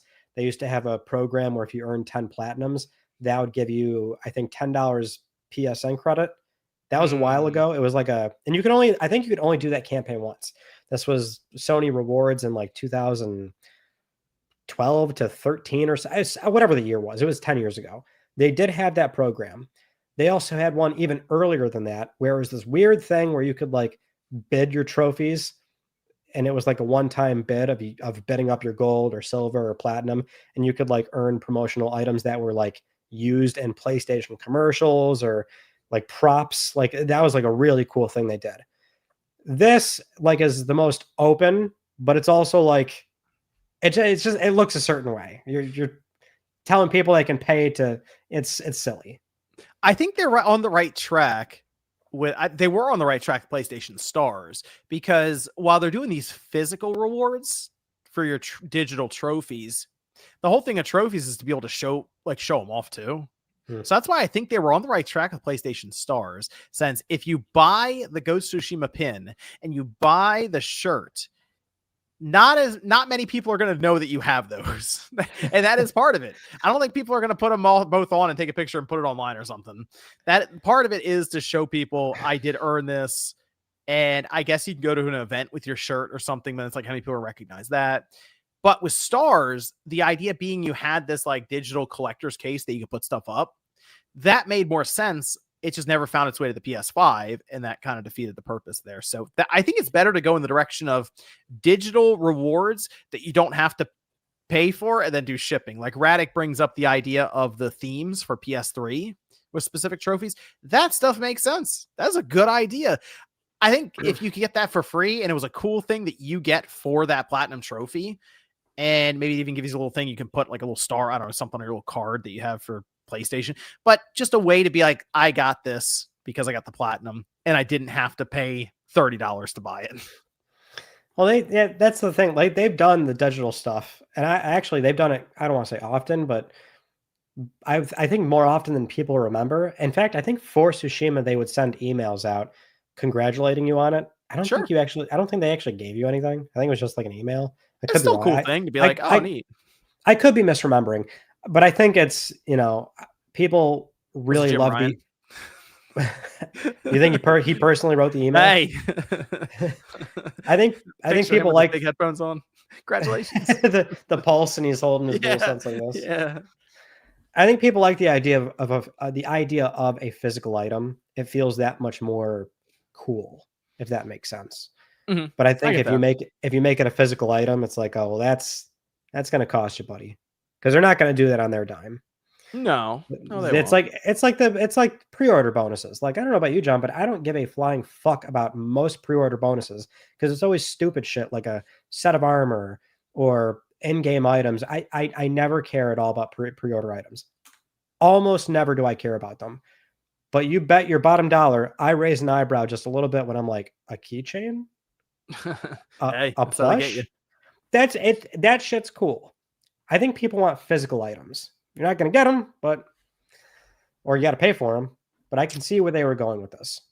Do you think they're going to get any third parties at all on board with this? If they do, very few. Because I think third parties would be more interested in a theme for a platinum or something like that, because it'll keep you playing their game longer for a digital reward. I don't know if many of them are going to work to design and produce little accessories or something that they'll ship you. Oh, well, this would probably have like an agreement in place. I mean, they probably get a royalty from it, So that might be way more upside than a theme ever would. If this program works out. I mean, I read this news and I think, okay, this is going to die after like 5 games. I can't. Ghost Yotei is going to do it too. So yeah, Yotei will do it too. I can't see this being around for very long. Well, we'll see if they have it for Saros and they have one for Wolverine. Could be a cool one. Ah, damn it, John. If they do one for Saros, I'm gonna have to be an asshole and buy this stupid shit. And I have to. But you can unbox it on camera and make a whole video out of it. It's true. There you go. Yeah. We're kind of we kind of have like that weird, very niche advantage for that kind of stuff. Our advantages will be able to monetize it further and be able to write it off too. There you go. There you go. I got my pen for net zero, basically. We also have some news about Yotei, improved draw distance and technical leaps for the game. Speaking with Automaton, the art director, Joanna Wong, talked about the PS5 generational leap and what they're doing on this console over PS4, explaining that they've greatly improved the draw distance. Quote, "We can now load millions of assets with tens of thousands visible on screen at once. Real-time particles like leaves, snow, ash, and fog number in the hundreds of thousands across both near and far distances. We were able to improve the look of starry skies, auroras, time of day transitions, grass rendering, and terrain deformation, like realistically kicking snow off leaves. Altogether, these make the world feel more alive and interactive, and I think that's the power of the PS5. This is one of those things where I feel like Yotei is kind of getting lost in the sauce here as far as like how it looks. It's not really like, I don't want to say it's not a looker, but I think a lot of people are looking at this and going, it's more Tsushima. But maybe it's like a victim of the game's not in front of you. Like, games look so much better when they're in front of you. They do. Natively, yes, on like a nice OLED screen. I think this is going to be one of those games where you go into it expecting it to look good, but I do think it's still going to impress a lot of people just based on, like, you occasionally get those trailers that get put out or they'll post something on social media and it's like compressed and like like crushed completely. But even then you go, well, okay, that I can see, I get the vision here where they're swooping around and like it's super far off into the distance. You can see stuff. I think it's gonna be a game that's going, because the UI will slowly fade away and it'll just be this big vista in front of you. There will be some moments that are genuinely impressive, but you're right. Does not come through on a web browser, on YouTube, and certainly not on places like X. That's very much so. Very much so. I would say even on YouTube, even when you have the video player set to 4K 60, YouTube still is pretty bad with things like particle effects. You do get a lot of like noise, noise, artifacts, and there's sort of like banding with certain auroras that might display on video. Like, no matter what, YouTube is always compressing footage. I like games almost always look, I don't want to say 10 times better, but they look significantly better when they're right there in front of you. Oh yeah. Yeah. And we also learned that Yotei has the same budget as Tsushima. Speaking with Steven Totillo on their newsletter Game File, the Sucker Punch co-founder Brian Fleming said that Yotei has a similar budget to Tsushima, which we know was around like $60 million. Now that sounds like a boatload of money, John, and it is. But I think in light of things like Spider-Man costing $300 million, Last of Us costing $200 million, I think you look at this and think, huh, what a bargain. Yeah, this is a game Not bad. to me, this is a game that'll be profitable day one. Yeah, for sure. That's how I'm looking at it, right? They say similar. It could have been like 70 million or something, but it's within that window. Basically, for Sony, anything first party that's less than 100 million, they're probably like, oh, that's a win. It's a slam dunk. Cool. It's just that's a win, yeah. Especially something like Ghost of Yotei that we just talked about how impressive it's probably going to look in person. And then they say, oh yeah, same as Tsushima. Now, to be fair, they're coming off of Ghost of Tsushima where they have already gained experience. They're probably reusing things from it as we'd expect them to. So I'm sure that helps. But still, if you're Sucker Punch and you just turned in Ghost of Tsushima that sold north of 10 million copies, this is where we are with that, I think. Yeah. This one, if this thing's $60 million development budget, 70 million even, there's some marketing on top. This thing sells 2 million copies. There you go. They're making money, and that'll be. I think that'll happen pretty quick. It's weird hearing this number though and thinking like, wow, that's not bad at all. Because games have been ballooning in budgets. Yeah. When we hear about, as you mentioned, Spider-Man 2, we hear about the alleged Concord numbers could have been inflated due to them buying the studio as well. But it seems like it's more common to hear about a game costing hundreds of millions than 60 million. So, especially on this level. Well, I believe in like even late life cycle PS3 budgets were getting like, I don't think they hit 60, but like, I don't think like 40, 50 was that uncommon even back then. So it is kind of, I would say, a very disciplined budget if they're even in that neighborhood. This is like, I feel like it's similar to what Astrobot was, isn't it? For the budget? Yeah, it's not like that. That's Astrobot territory, isn't it? Was Astrobot 60 million to make? I would have thought Astrobot was significantly lower than that. You think so? 60 million? I mean how many people they have at Team Asobi and how many years it took to make it? Well, that's the thing. We're because game budgets are all labor. Right. So what, 3 years and Team Asobi is 60 people? 60 people. Yeah, in Japan. Maybe it was okay, maybe it was like 40 million, 30, 40 million. It can't be. I can't see it being 60 something million. Yeah, but like that's the thing. Basically, there's a category of less than 100 million, and then there's everything else at Sony, apparently.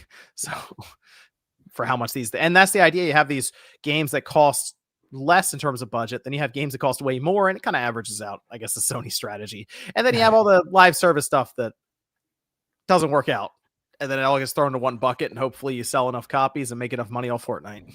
Well, all these games have their own P&L statements, so I would imagine Astrobot did very well on Astrobot's sort of, what they were looking to make out of it. After that, we did mention this a little bit in the State of Play, so we'll mention it here. We have a rumor about Marvel's Venom. It is still in development. So this was reported on by MP First. They got story details that they could not verify, so they included this in the report, but they just want to clarify that they couldn't check this with another source. I would think that's how they're phrasing it. So they recommend taking this info with a grain of salt, but apparently the game would focus on Eddie Brock, and visually this would be closer to his comic book version instead of the live-action one from Tom Hardy. The game will also feature Cletus Cassidy as Carnage, which was leaked from the Insomniac breach already. But MP First also came across some evidence that Insomniac is working to include Miguel O'Hara, Spider-Man 2099 into one of their projects as well, but it's unclear on what game that is. This is noteworthy in that with Marvel's Venom, it's, at least for me, I always felt it was safe to say, like, we don't even know if that game's still coming. I mean, it was in the breach. It was clear as day. The problem with that breach is that it's weird, right? We got so much information on what the studio is doing at a very awkward time, and that, like, We know the Great Web was canceled. We know all these DLCs were canceled for Spider-Man. This was right before layoffs from SIE. And there were Ted Price emails in there talking about how they didn't want to move people around. Things can get moved around and canceled so fast. So that breach was kind of like, I don't know if we should be saying that Venom is still coming, but it seems like we have a rumor suggesting that it is still indeed on the way. Yeah. And perhaps this game's going to be analogous to Miles Morales, John, and that it's like a PS6 cross-gen game. I could see that. Yeah, like a 2020, if it is a 2027 game, because we now see that Wolverine's holiday, basically fall 2026. It's not a bad idea to have it as a cross-gen Miles Morales style game launching with the PS6, but then also being on the PS5. Mm-hmm. That makes a ton of sense. I would think so. That's the roadmap that does make the most sense to me. Next year you have Wolverine, following year a smaller style game with Venom, and then by 2030 or 31 that'd be your Spider-Man 3. Yeah, no, yeah, that makes, because you'd have Venom leading into that, I assume. And it's interesting that Spider-Man 2099 stuff, because if you play Spider-Man 2, there's some side missions that completely lean into that. So yeah, it's like, where are they going to put that? Yeah, where are they going to put that? I figure Spider-Man 3 is going to be like significantly leaning into the multiverse or the Spider-Verse stuff. That'd be my assumption. Oh, that's what, 2030 for that game. You'd think, if everything sort of goes according to plan, and if Ratchet is still alive, that would be 2028, 2028, I think. So we think Spider-Man 3 would not be a PS5 game, like PS5, PS6. You don't think that's cross-gen? I mean, this is like so early to say, but like, sure, let's roll with that. Okay, because my thing is the amount of money the Spider-Man 2 cost, I assume Spider-Man 3 is probably going to cost the same or more, because they were thinking about splitting it into 2 games they're just trying to come up with ways to make enough money on it. And at this time, it might just be, oh, we're going to make it an $80 game. Maybe that's enough to make it up. But the PS6 you think like 2030 for Spider-Man 3? Somewhere around there. I mean, I think this is like a really hard conversation to have. It's so far away. It is. Like, things will change very rapidly by then. It is. Yeah, that's the only thing. Would they leave the PS5 where it is and just focus on PS6 because maybe it can do things that they want to be able to do in Spider-Man 3, or in their mind do they go, can we get this on PS5 and do a cross-gen game because there's 100+ million PS5s in the market and we got to try to make money on this thing? I mean, well, that's at that point in time, John, I think it's just any sort of exclusivity would be not arbitrary, but arbitrary to a degree. Because bear in mind that they would have this local play handheld. I would think they're going to be mandating support for that. So no matter what, if you're shipping a PlayStation 6 executable, even by 2030 standards, if you have to support this handheld, by proxy, that means you can support PlayStation 5 in all likelihood. I don't think there's like, I just don't think there would be no conceivable reason to do it quite to the degree of like 20 years ago when generational leaps were much bigger. I have to see what they're doing with this PS6 when it comes to apparently this AI stuff that has been mentioned for like processing, and I assume this handheld would have something similar to deal with that, because maybe that is something Spider-Man 3 would have to rely on. But you're right, you could just still see a version that would work well enough, and hey, we're gonna sell this thing on the 110 million PS5 base in 2029 or something. Yeah. I mean, whether it happens with Insomniac or not, you're going to see PS5 games probably till 2035. Probably. Probably like 2040, dude. Yeah. So yeah, it'll be PS5 is going to be around for a minute. Yeah, it should be relevant for that long. There's no reason for it to not be. Yeah. But also people move on pretty fast too. I think we're still in this market where even though things are so expensive, I mean, generally speaking, customers still like to get the latest and greatest. That's the other weird thing about shipping even PS4 games nowadays. Like, PS4 games just don't sell. Even when you make a PS4, like, they don't sell, John. Like, Yakuza's coming out for a PS4. Concede to Muck, who says it was 20 million for Astrobot. Thank you, Muck. I'd say it's probably in that neighborhood. I will concede to that. 20 million. But yeah, you're right. We'll see how that goes. I'm so curious how this this generational shift will happen with Sony, and it seems like it's gonna be really weird. Dude, I am not looking forward to the same tired conversations we keep having about stuff like this. Like we just really lived, weird. we just lived it, and then we're gonna have to live it again. Ugh, it's gonna be exhausting. Hey, we get 2026 PS4 games coming up. Kiwami It's 3 true. coming in strong. But that's we're living that now, and we're just gonna live it again, and people are gonna be like, "Oh, I can't believe we're still getting PS5 games." Jesus Christ, we just did this with PS4 and 5. Times are changing; they're different. Yeah, It's not like the old consoles. PS4 games in 2028. That would be pretty surprising if anything ships next to the PS5, next to the PS6. I would, like a bigger, like from an established publisher, like a bigger AAA game. If that still happens, that'll be shocking. Yakuza Kiwami 5 or some crazy. There you go. New Yakuza Kiwami game. PS4. It would be Sega shipping PS4 games still. Oh yeah, it definitely would be. Somehow Persona will still be on PS4. We have another rumor, this one from Insider Gaming, talking about the next mainline God of War.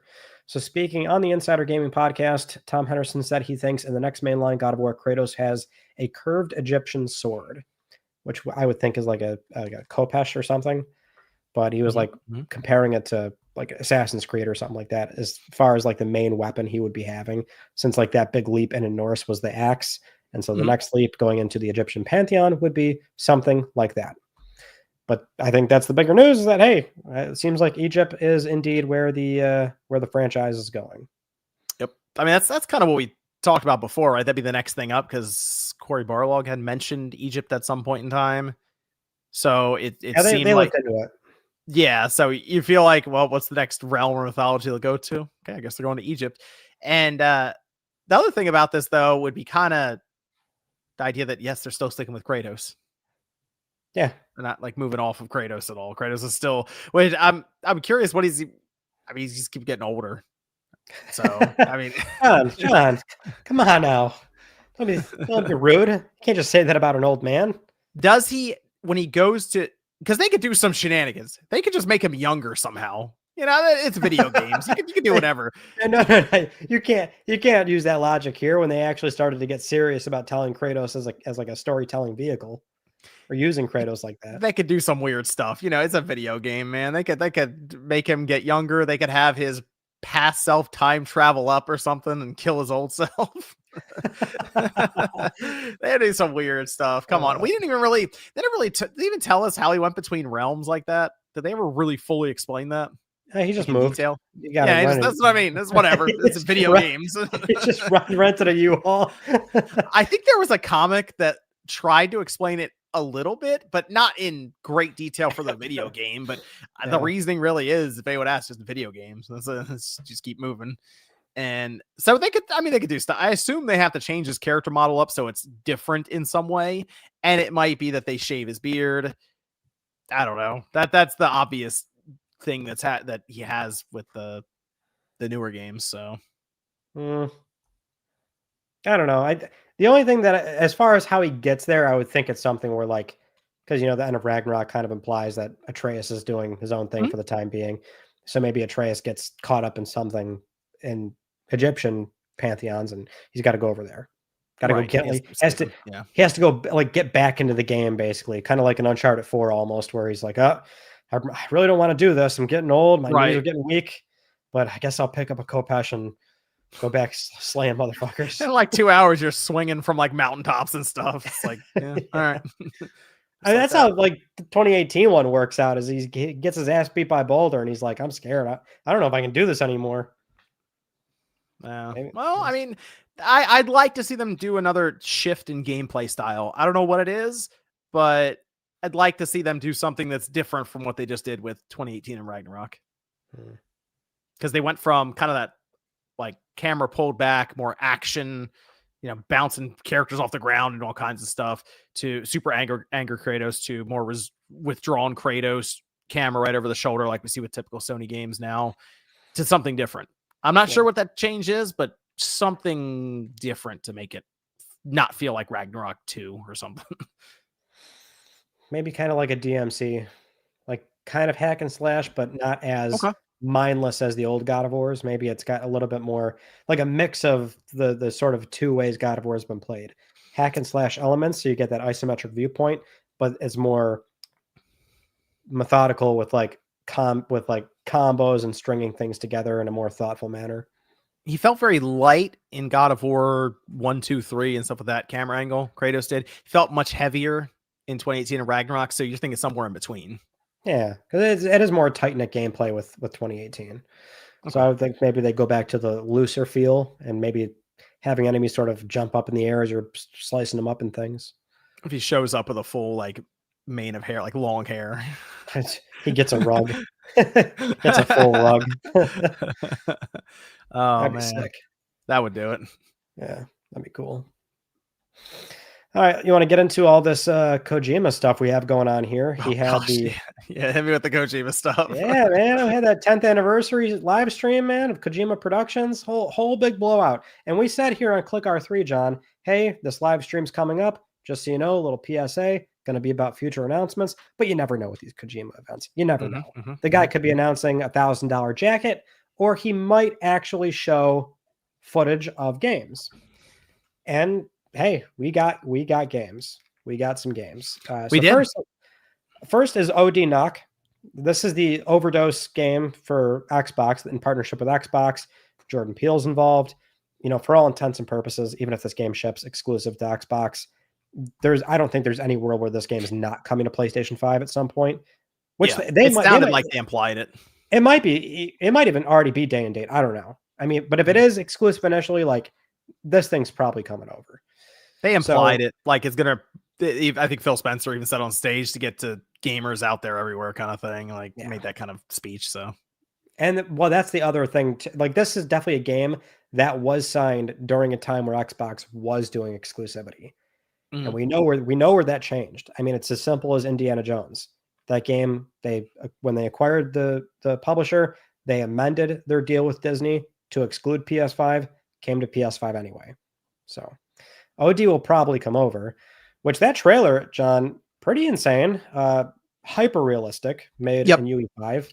First person view of the protagonist, that's Sophia Lillis, and they're walking into an apartment, lighting some candles. A baby is heard crying in the other room. This sounds very familiar. This sounds very 2014. Somebody knocks on the door, comes in, grabs Sophia, a lot of screaming, very horror feeling.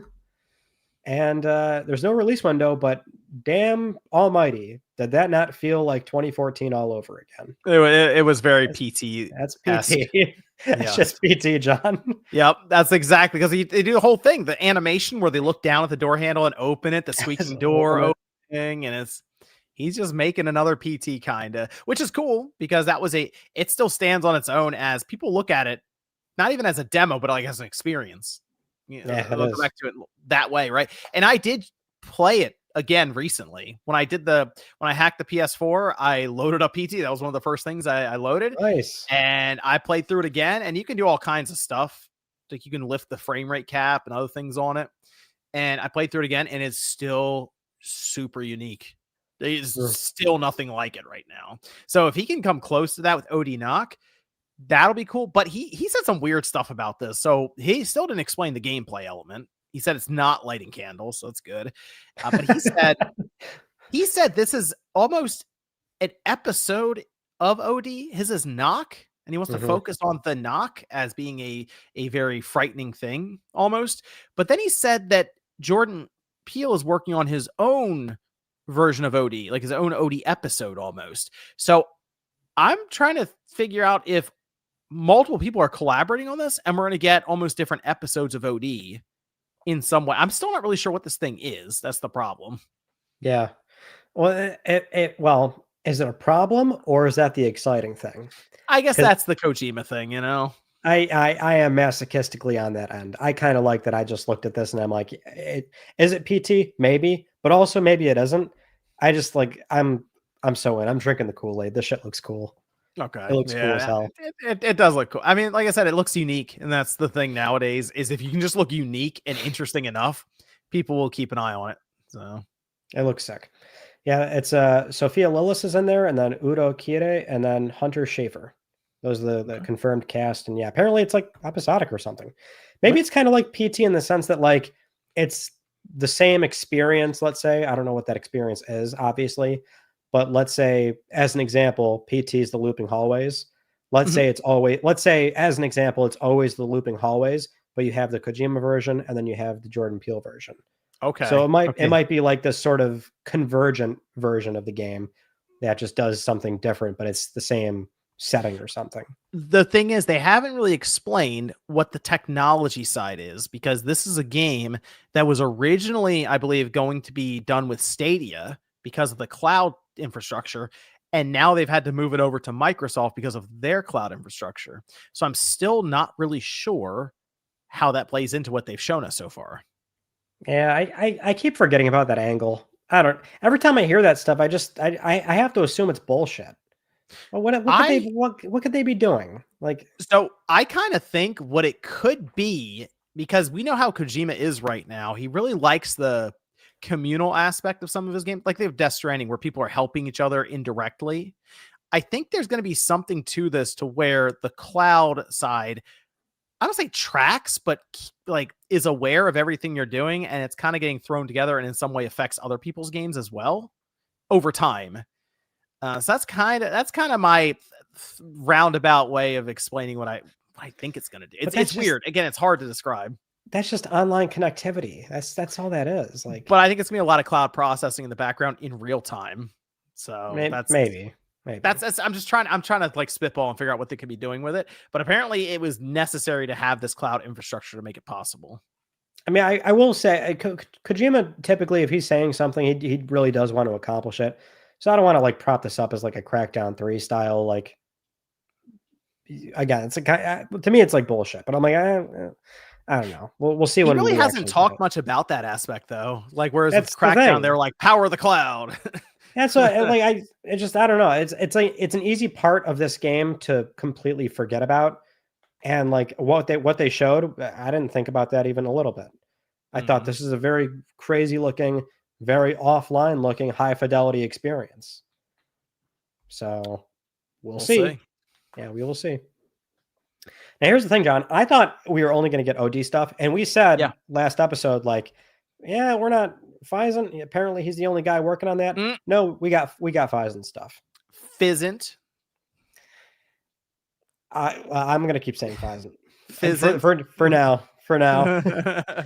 They did. But here, did you think we were going to see this game even a little bit? Not really, no, because he said he was the only one working on it. So in my mind, it's not going to be a thing. He showed up with more than I was expecting, and he really didn't show up with a lot.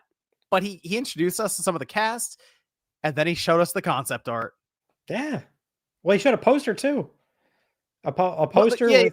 The poster with the main character, like the concept art thing. Yeah, the thing they have there, and then the poster. You're right. The title card, or not title card, the card though. That, like, like a poster of it with the protagonist, which is not confirmed. So the pro tag's not confirmed, but we do know Charlie Frazier's in there, Don Lee, and Minami Hamabe. They're going to star in the game. There's 3 people, and they also showed off early renders of Minami Hamabe's 3D model in the game as well. Yep, very, very impressive looking. Looks nice. I just didn't think we would get any of that when the guy basically said, like, "Oh yeah, I'm the only one that's really chipping away at this right now." Well, I guess the artist rendering of it, he can get someone to sort of put his vision on paper while still keeping it pretty mysterious for that protagonist. But let's face it, dude, everyone looked at this and said, he's making a Metal Gear game right here. That's what he's doing. And he said it already. Hey, I'm doing Physint because people really want me to do Metal Gear again. I'm not going to work with Konami ever again. So let's make Physint. And you know what? I am so curious what an untethered Kojima looks like working on a brand new game in the same idea of Metal Gear.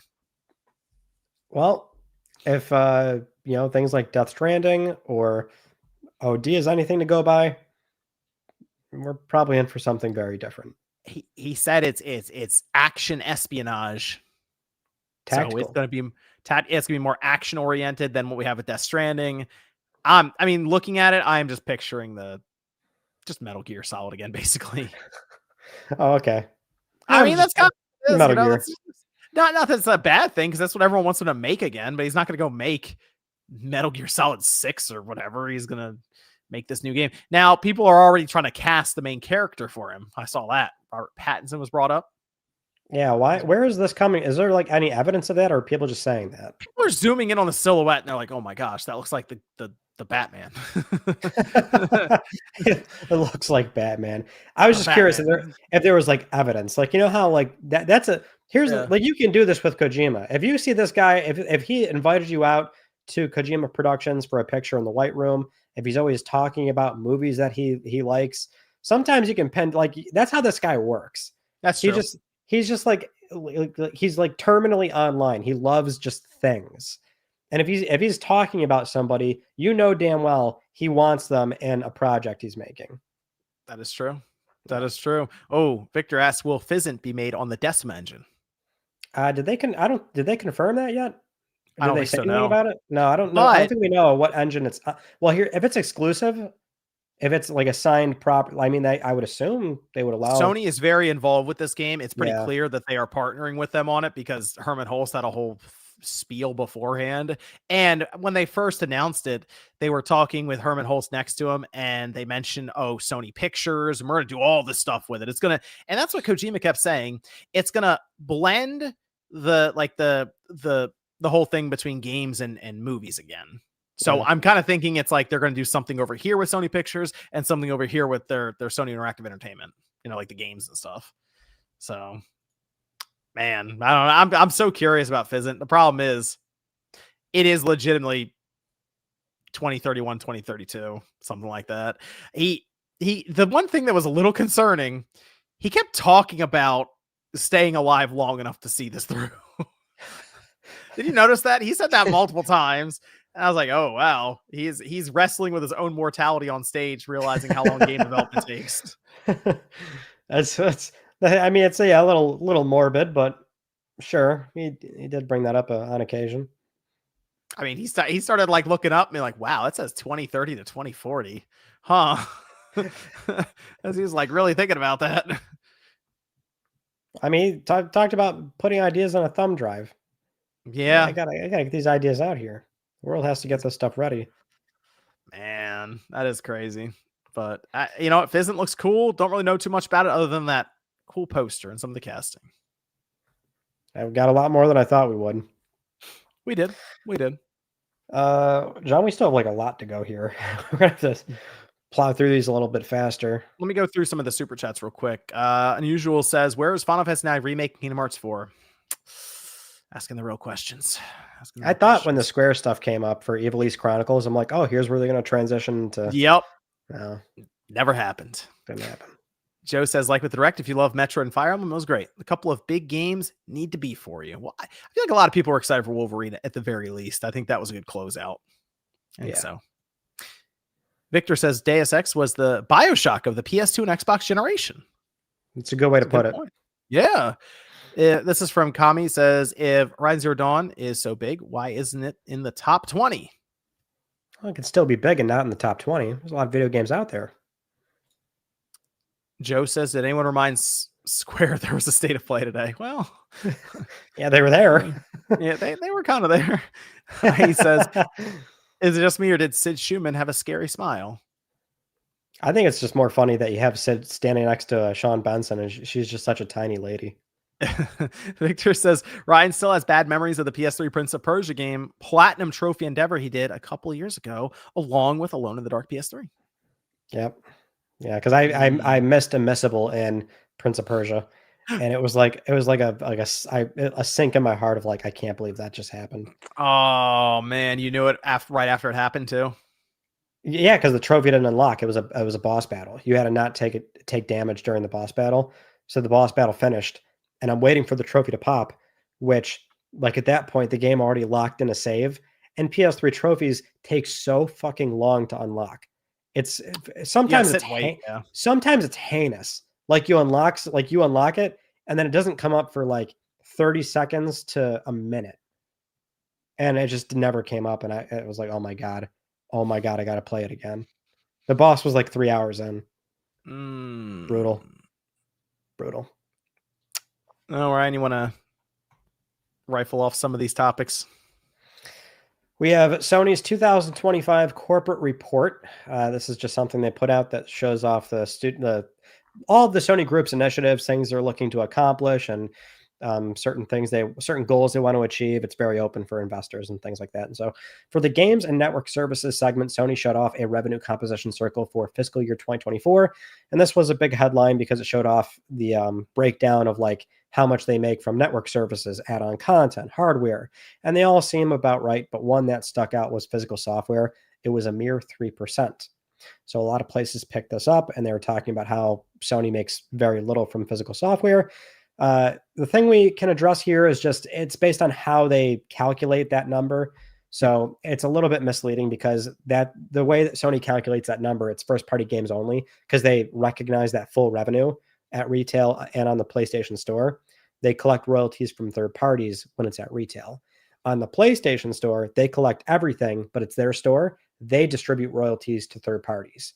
So that's where it looks a little bit uneven. I guess the percentage is closer to like almost a quarter, like 25%. That's still not really a lot, obviously, in the grand scheme of things, but it's just to illustrate that it's not nearly as low as some people were thinking it was. Yeah, that I knew it wasn't going to go over well online once that came up. I figured you were on it immediately. the physical games. Not immediately. I waited till Friday to talk about it. Well, I mean, we got some clarification on it. It does make sense though, where it's just you're dealing with a small portion versus Sony taking in all this stuff and then distributing it. So still, how unfortunately, it does gotta muddy up the waters on the physical stuff still. So yeah. We also have some initiatives that each business is pursuing with Sony for the games and network services segment. And there's 2 bullet points on there. One of them is strategic investment that leverages our active users and a high level of user engagement. And the other one is expansion of our user base through highly narrative-driven single-player video games and live service video games as well. Saw a few places pick this up, I guess, because some people still need to hear that, hey, Sony makes single-player games. Yeah, yes. They never stop saying that. They never stop saying that, and live service is still in there, unfortunately. The other thing that was pointed out was that Sony is, I guess, less focused on beyond console revenue. Basically, what happened here is that on this particular corporate PDF, there was always or at least last year, there was a section that said beyond console revenue it was called strategically emphasized indicators. And so that was game revenue beyond console. For 2025, it's not on there anymore. So, some people are thinking maybe Sony's walking away from doing multi-platform games. I would posit that it's just already ingrained in the business. They literally just shipped Helldivers 2 on Xbox. Like, they just did the most multi-platform thing they've ever done. So I wouldn't really think too much of it personally. Yeah, it's more just assumed. It's just part of their grand vision at this point. So that's the corporate report. Not a whole lot there really going on. It's all pretty bare bones. We do, however, for this next news story, John, Tencent responded to the Sony lawsuit with fighting words. They're fighting this thing. So they filed a response to Sony's California lawsuit. They filed a motion to dismiss, and they called Sony's suit an overreach. They were arguing that Sony isn't trying to protect any unique work, and they're trying to monopolize storytelling conventions that other games have used. They directly state that Sony is trying to lock down the concepts in Horizon, and that would include things like a red-headed protagonist, ruined civilizations, and mechanical enemies. They were even citing other games, John, like The Legend of Zelda, Far Cry, Outer Wilds, Biomutant, and all these other games feature some or all of these items. And they also point out that historically, Guerrilla Games was aware of how similar their game was to Enslaved Odyssey to the West, which came out in 2010. And they're also trying to get this thrown out on a technicality by basically saying, hey, you filed this in America. We're not even making that game there. That's the only argument they have. I don't know why they did all this other stuff. Just make that argument. That's all. Well, they did. They hit everything. They hit everything. I don't know about any of the other stuff, but definitely the one where you're like, we're not even in America. What are they doing? That's it. It's so funny because like everyone sees it. You line up the stuff, you line up the screenshots, you line up the concept art, everything. It's like, well, maybe a little too much inspiration on this one. But I mean, the game itself doesn't really play much like Horizon, so they could have an example of that. But the thing that was so telling is that they approached Sony about it, and that they were trying to get a deal done with them for it to be a Horizon game, and Sony didn't want it to be a Horizon game. And then all of a sudden this game shows up looking like a Horizon game. So, well, they acknowledge that too. It's pretty straightforward then. They're like, oh, the executives weren't in the room or something like that. I don't know. It's as a whole big, obviously it's a big filing. Yeah. But honestly, I thought they would have tried to like, just like accommodate this under the, before it goes to anything. Mm-hmm. But they're looking to get it dismissed. So they are genuinely fighting it, which I didn't think was going to happen. Wow. That's going to be a long drawn out court battle then. Yeah, we'll see. We'll follow that as it develops, but I was definitely surprised by that. I'm not sure how much time we want to spend on this, but this was what came up during the last filming. So it was basically the rumor from Moore's Law is dead, the full PlayStation 6 specs that happened live on air. So I'll just run through these really quick now that we can actually like absorb all this info. But Tom did mention in that video, it's a PS6 is a 280 millimeter monolithic die. It's on TSMC's 3 nanometer node, 160 watt TDP, and it's going to have 54 RDNA5 CUs, 2 disabled to increase yield. GPU is organized into 3 shader engines with 9 work groups each, so 27 total, but again, one of those might be disabled. 8 Zen 6 C cores, 2 Zen 6 low power cores, and that's for the OS. 160-bit bus, 32 gigabits per second GDDR7. Tom estimates that could be 30 to 40 gigs of memory based on the existing pricing and the necessary headroom that would be needed for AI. Manufacturing set for mid-2027, so fall 2027 is likely. And the documents did clearly point out that the low-power cores are for the OS, so that should free up more performance headroom compared to how PlayStation 5 allocates some space to OS operations. And he said rasterization is expected to be 2.5 to 3 times higher than PS5, but it is ray tracing where it's a 6 to 12 times leap over the base console. Yep. It seems like next gen, the big push will just be for ray tracing, but like legit ray tracing where you don't have to worry. The thing with ray tracing now, we always go, oh, that's cool, but I don't really want it if it's going to knock down performance or make resolution have to drop to accommodate for it. If they do come out with the system and its big push is ray tracing is just kind of embedded to the point where you may as well use it and it could save development time because the idea is just a universal lighting system. That's good. That's great. But I still wonder how that gets marketed well, other than just using the name PS6. Mm-hmm. That might be it. It might, because before you beat 4K, they put 8K on the box even, but 120 frames, different things you can at least show off to try to market. Even TVs are getting harder and harder to market now because not many people are interested in 8K like that. So I bet the PS6 will do 8K fairly well. Like it'll definitely do it better than what we have for the PS5, which is a couple games.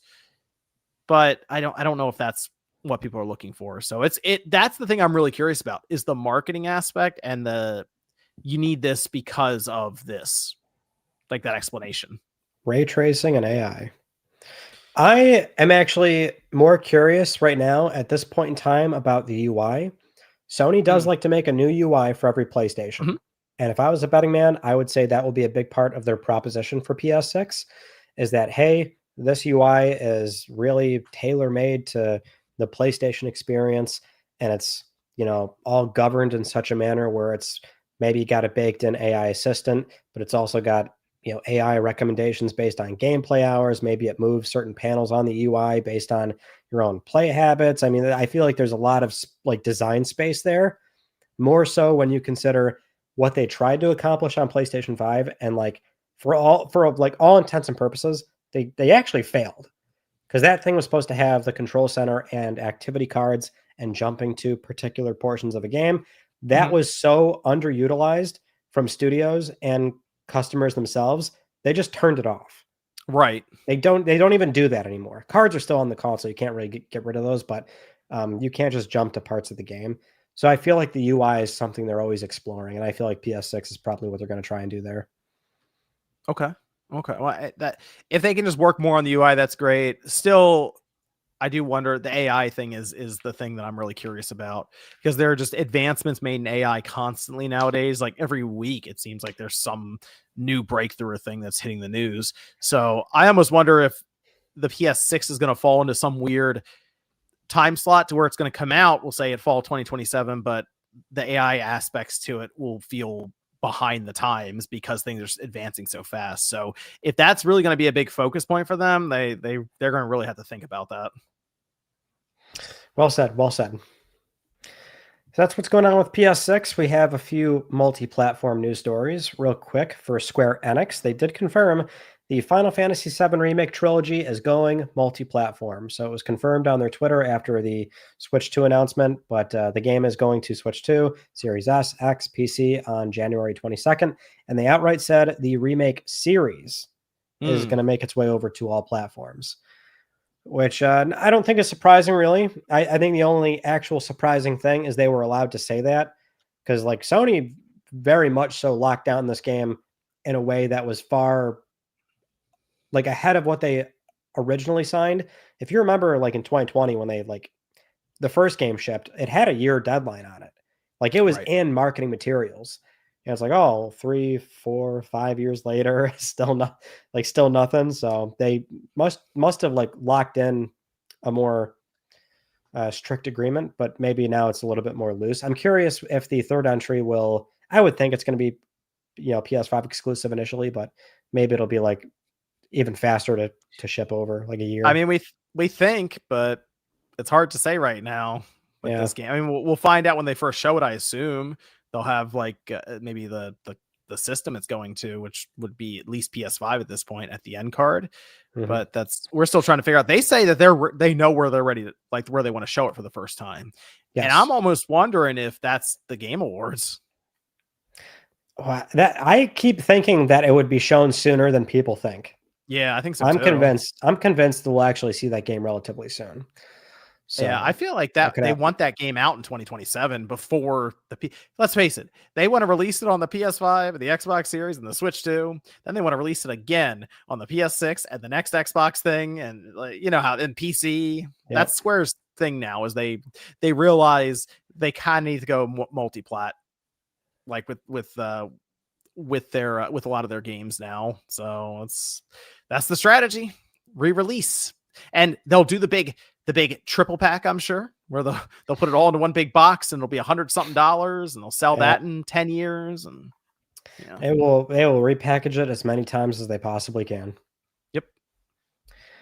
Next up, we have PS5 Pro news. This console has really not been having it's been getting the short end of the stick on a lot of pretty high profile games, I would say.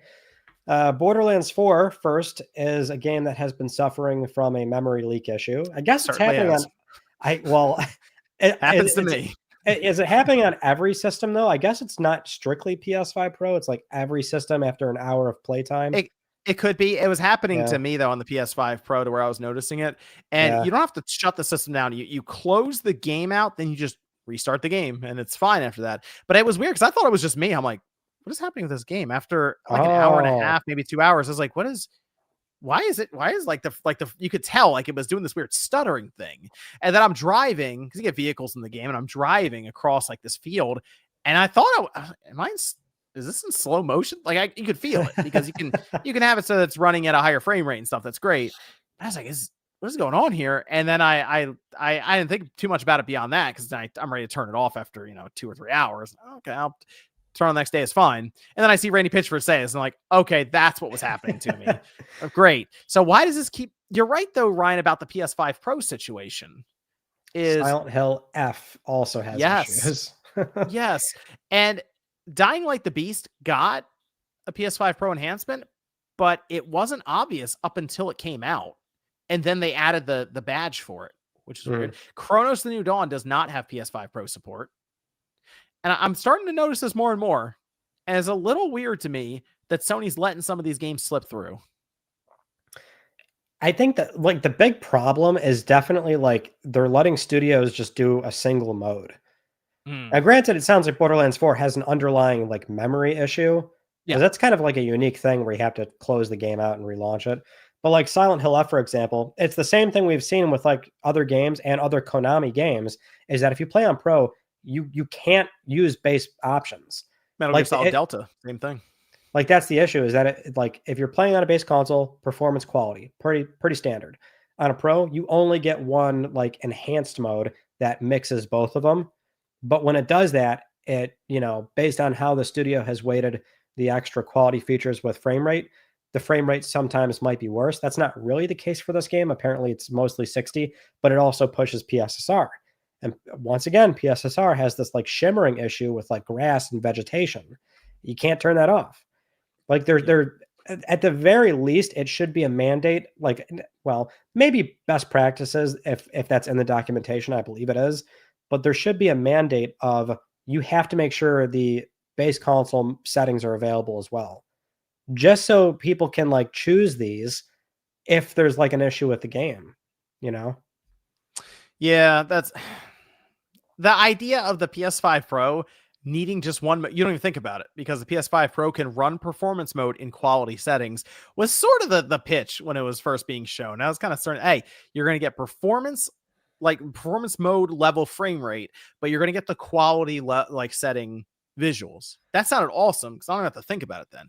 And some companies have been able to do this. Ubisoft did it well enough with Assassin's Creed Mirage, for example, and then Assassin's Creed Shadows got there eventually, and that's a game that looks great on the PS5 Pro. But then we see these examples with Konami recently where it's having a hard time. But the thing that this keeps coming back to, Ryan, Unreal Engine 5 seems to have a hard time on this system. I know that's kind of a thing across the board, but the PS5 Pro, the idea there is it can overcome some of this stuff with PSSR. I don't know. Does PSSR not mesh well with Unreal? I wouldn't be the person to answer that. Yeah, that's kind of what it's feeling like right now. I mean, I would think it's just simply a PSSR issue based on whatever version they're using, because it seems like PSSR really doesn't like vegetation. Like it's the shimmering thing has cropped up, not just in this for Konami games. It also showed up in Jedi Survivor. It was like the same thing, shimmering. Yep. There is a big PSSR update for 2026. Should be next year when like a big like leap in the SDK is going to be available to studios. Perhaps that'll finally address this. The issue is in the here and now, if you are buying a premium console, you're not really getting a premium experience. And I think it falls back on Sony to like, these are your third-party partners. You can't let them keep shipping PS5 Pro executables like this that are making this machine worse. Yeah, it's one thing if it's these. You did a video on some of the junk games that's the PlayStation Store, right? Where it's being even advertised. It's one thing if it's those games that just don't really do much, whatever. When it's the high-profile games like the Silent Hill F or like Borderlands 4 doesn't even use the PS5 Pro. It's not even. There's no badge on the store page or anything.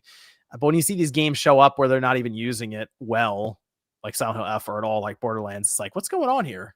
Because those are people that, I mean, now the PS5 Pro is $750, over $800 of the disc drive. It's hard to recommend the PS5 Pro to people at all. For now, yeah. I think it's tough because like when it came out, it's like, oh, there's some growing pains. Well, it's like a year onward, they're still here. Yeah, these games, like these are high profile games. If you're like a pro user and that's where this console is that's who's buying the system, and you're buying all these like big games as they come out, sucks. It is a little concerning because PSSR is this whole.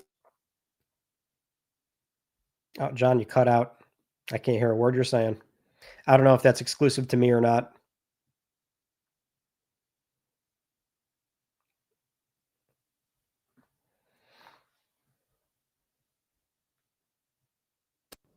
Okay. There you go. You're back. Chrome browser lost connection to the mic for some reason. I was saying this is it's a little concerning because this is the buildup to the idea is the PS5 Pro exists so they can continue to research and develop PSSR so that the PS6 will show up and it'll use their own upscaling technique that they've developed this whole time and be awesome. But we are definitely going through the growing pains of that, and it's a little off-putting, I'm sure, for many people who bought the system that they're experiencing this growing pains along with Sony.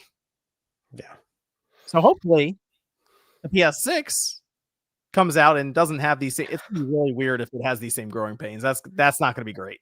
Well, I don't think should we wait until PS6 for that. The shit should be solved promptly and as soon as possible. Well, yes. I'm going to play Silent Hill F, and I'm like, man, is it do I avoid the PS5 Pro playthrough right now? Because I mean, that shimmering looks pretty distracting. Play it on a base machine, unfortunately. That's the I silly have thing. that too. That's the silly thing. Offer the base modes. Stop letting studios do only a single setting. Turn off PSSR, use just some basic upscale TA or whatever, you know, just do that. Should be all of them. I wrote this down. I don't know what there is to say here. It's just it's getting crazy. The Xbox price is going up. It's insane. This is nuts. $650 for that Xbox Series X. Series S 512 is 400. 400. That's what the PS5 digital started at in 2020. 5 years, less than 5 years ago. Series S 1 terabyte is 450. Series X with a disk drive 650. Series X digital is 600, and Series X 2 terabyte Galaxy Black Special Edition $800. 800. Apparently, that's madness. I don't know how true this is, but like I guess some US retailers are not even stocking the damn thing anymore. They're liquidating We're talking about Costco. Apparently that's been going on for weeks now, is what people were saying. I don't shop at Costco. I asked people in the comment section of the video from Newswave yesterday, and some people in the comments were like, yeah, I've seen Xbox gift cards there, but that's about it. So this must be an ongoing thing at Costco. Here's my thought though. If you're a retailer and these companies, which we know Microsoft's very obvious that they're going digital next gen, I'd be shocked if there is a new Xbox disc format or anything for the next system that they're going to do. And if that's the case and you're a retailer, I don't know why you sell the system that doesn't have games for you to sell as well there, because you don't make money on the console. What's the point? So there has to be a margin on the console, like a really good margin. Well, then you're talking about, are we talking about $1,000 system? John, it's what we've said before. Like, whether it's this console or the next one, if they're planning on like doing this weird thing with like PC stores on here, they're going to cannibalize their own store. You have to sell the box at a profit. Yeah, you have to. You're right. I'm concerned for the gaming industry with these prices right now, because it is not approachable, and I don't know why people would even worry about upgrading if they're locked in to a system that has only appreciated over the last few years.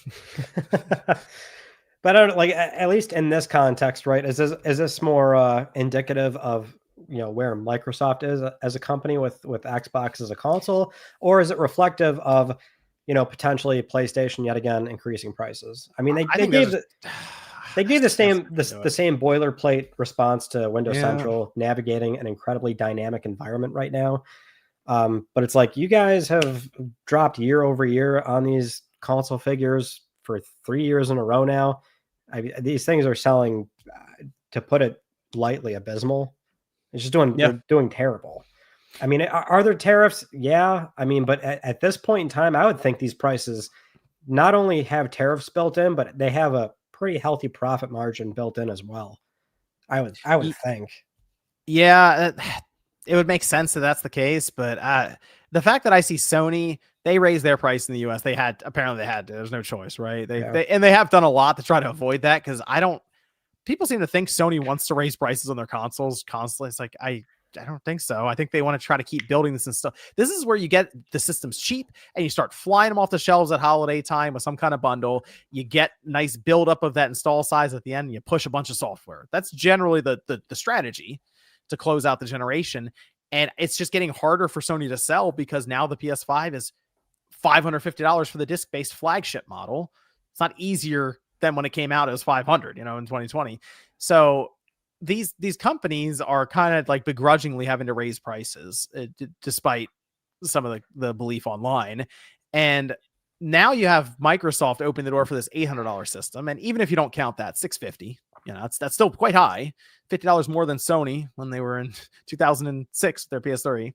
And it's concerning, because if you're a younger gamer, it felt like it was impossible. I'll tell you what, when I was younger, it felt impossible to get a Nintendo 64. It was never going to happen. Impossible. Never, right?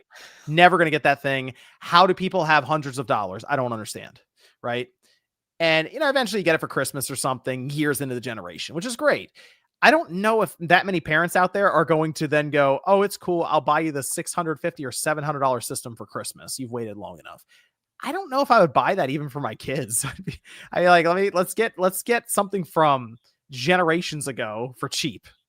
You know what looks really appealing right now, Ryan? The Xbox One X at like $120 used on eBay. Is that what they looks go really for? appealing, right? Yes, people don't realize this. And you know what's really interesting about the Xbox One X? You can open it up and you can change the mechanical hard drive out for an SSD, and Microsoft provides the official update for it. Oh, really? I didn't know that. So that seems really appealing because Minecraft works on it. There's some kids, and it's 4K, and it'll still play things like Halo Infinite. You see what I'm saying? People are going to start looking backwards at the PS4 and the Xbox One, and they're just, it's harder to buy the system and get in. And when younger gamers stop being interested in these newer systems and start being more interested in free to play or Roblox or Fortnite and all this stuff, it's going to make it more difficult for these companies to sell games, which means that prices of games go up and they have to keep extracting more money from us. And it's not a great looking future right now. I feel like for the economics to work out, it's tough. It's weird. Like, even I look at these prices and I think, well, this is an accessibility barrier, but I think, okay, it's kind of an Xbox problem right now. PlayStation is still like 2-something million worldwide behind PS4 for all, like, it's like launch a line. It's basically doing PS4 numbers at a higher average selling price. So even when you think about tariffs, whether they're there or not, I'm sure Sony's pretty pleased that they're able to maintain that sales pace. But I think about how often, like, gaming's still big. It's so popular. So many people are like, getting into PC and stuff. But I think, okay, relative to the PC space, like, these are still numbers that are more accessible than an equivalent or high-end PC. It's just, it's a rising tide thing. Everything has gotten more expensive. It's just the accessible option is less accessible, but it's still accessible relative to PC. It's a weird thing, like, the numbers still haven't really suggested that PlayStation's doing that substantially worse than like even PS4, which was incredibly successful. So it's tough to say. It just seems like it's a hobby that just gets more and more expensive and everyone just kind of deals with it. Maybe it's the game makers that are suffering because there's so much free to play. Exactly. I think these are going to be the years coming up, though. The next 2 years are going to be very telling for Sony because they're sitting there with a floor price right now of $500 in a generation that's going on for 5 years. So the next two holidays are ones that I'm very curious about from them and how that'll do, because this will be the time where I feel like if they were going to slow down, it would happen pretty quick. And then all of a sudden they find themselves 6 or 7 million behind the PS4. And they're like, hold on a minute. And Microsoft is way behind the Xbox One right now with the Xbox Series. So then you start adding both of those systems together in terms of the install size. And we look around and go, wait a minute, we're 25 million behind this generation. The console market is shrinking.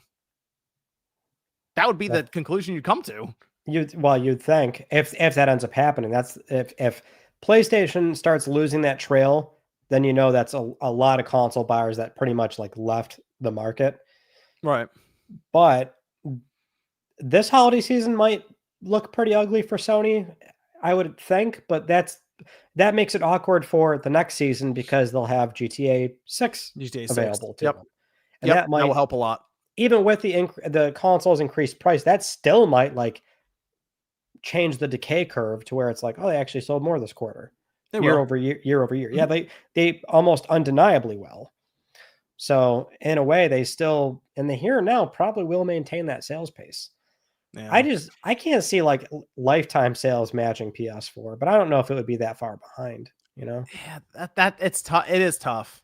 It is tough because if like your system isn't growing in terms of units, so they got to keep looking elsewhere. And that's when you do have the branching off to PC and mobile and all kinds of other avenues of trying to generate revenue. Because it's always like, we got to compare ourselves to last year or last generation. Eventually, they're going to have to compare the PS6 generation to the PS5, which has been very good for them. And that they know that's going to eventually happen. And that's going to be tough. Well said.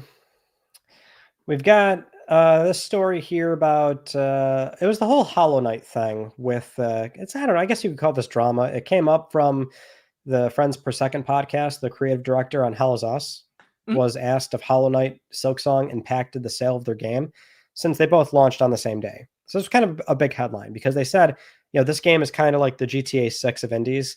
And so they actually called it a little bit callous of Team Cherry to basically shadow drop the game. Man. Which for full context, they did say like they're allowed to do that. There's no rule saying that Yeah. Team Cherry can't do that. And they didn't have any sort of specific numbers to share, but they felt they had high conviction in that our game was impacted by Silksong launching the same day. And they were weighing their options on, do we delay the game because everybody else is doing it? Well, based on like the logistics of building up to launch, because there's a lot of moving parts that go into launch, they decided not to. But that was the headline. Like they called Team Cherry callous for just basically shadow dropping the game. Man. Hey, I was curious what free market. What did you think about? That's why I'm kind of in that. Yeah, it's like it's a free market. Like there's not much you can really do about it. But curious where you fell on that story. I mean, I know they're saying that because they're like, how could they surprise us? I mean, we all knew Hollow Knight was coming out, Silksong was coming out this year, and we were getting close to the end of the. And maybe they're saying, hey, it just happened to fall on the same day as us. Okay, that's fine. They're very different games. Hell Is Us and Silksong. So, and Silksong's $20. I mean, it's again free market. That's how it goes. I don't know what else to tell you, man. Yeah. That's how it is. Hell Is Us doesn't go anywhere though. They can stick around the holiday season, so they can take a shot then. Just regroup and rethink some of the sales and marketing. Maybe you can have a nice little sale around. I still think, one of the best moves I think is, Ryan, having a sale on Christmas Day for your game. Doesn't that happen for a lot of like on the online storefronts? But I know a lot of I'm sure these companies are thinking, oh, we're going to just keep our game where it is price wise on retail store shelves and stuff the next day if people come out and buy them. Man, if you were there digitally with a decent sale, I feel like that is very enticing to people who are just starting up their system, wanting to go online and buy stuff. Oh, for sure. Gift so if I was them and they're annoyed at hey, get a nice sale going digitally, get that set up for the holiday season for Christmas Day and see what happens. I can empathize with them a little bit. It's got to be like it's like you've spent years making a game, and oh God, come on! You know what? I'll help him out for free right now, Ryan. Here is the strategy. If you're any company out there right now who is dealing with frustrations with Hollow Knight Silksong, here's how you do it. Okay, you find an artist or an intern or whoever you have at your studio, and you go, "I need you to make a card that we can put online." Okay, it needs to be like just like a 8x11 or whatever. And you need to be congratulating Hollow Knight Silksong on their launch, and you put your character and your title right next to Hollow Knight Silksong, and you put it out on social media. And you do the whole congratulations. Pretty sure a lot of them already did that. I would do that immediately. I would do it again. Congratulations on the first week sales. I'm just playing devil's advocate. I can see how they like feel salty about it. Yeah. Well, that's what I would do. I'd be real happy publicly. Yeah, I see.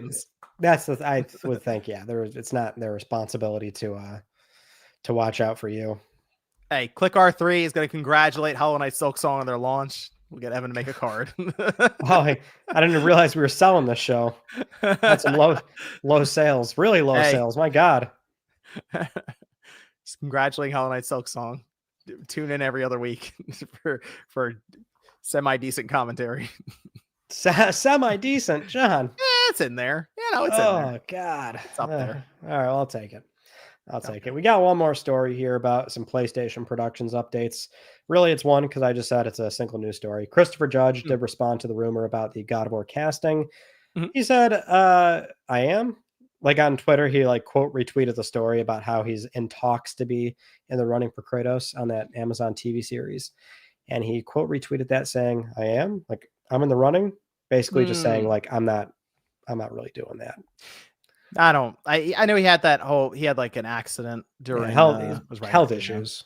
Yeah. So His voice would make a lot of sense. Like if you could filter that in somehow, that would make sense. Just ADR the whole show. Hey, I mean, for like flashbacks and stuff, I don't know. Like there could be like where you don't need like the person on screen and it's kind of that voice. So for flashbacks, he's just a different voice. There it is, the real voice. And that actually really, I didn't think about it, but it will be weird to hear like boy, and it's not Christopher Judge. I mean, I'm sure they'll probably do like other things with God of War. It could be like an animated series at some point. It could be all kinds of stuff where he could fit in more. Speaking of which, there's going to be an animated series for Death Stranding. That was announced during the 10th anniversary.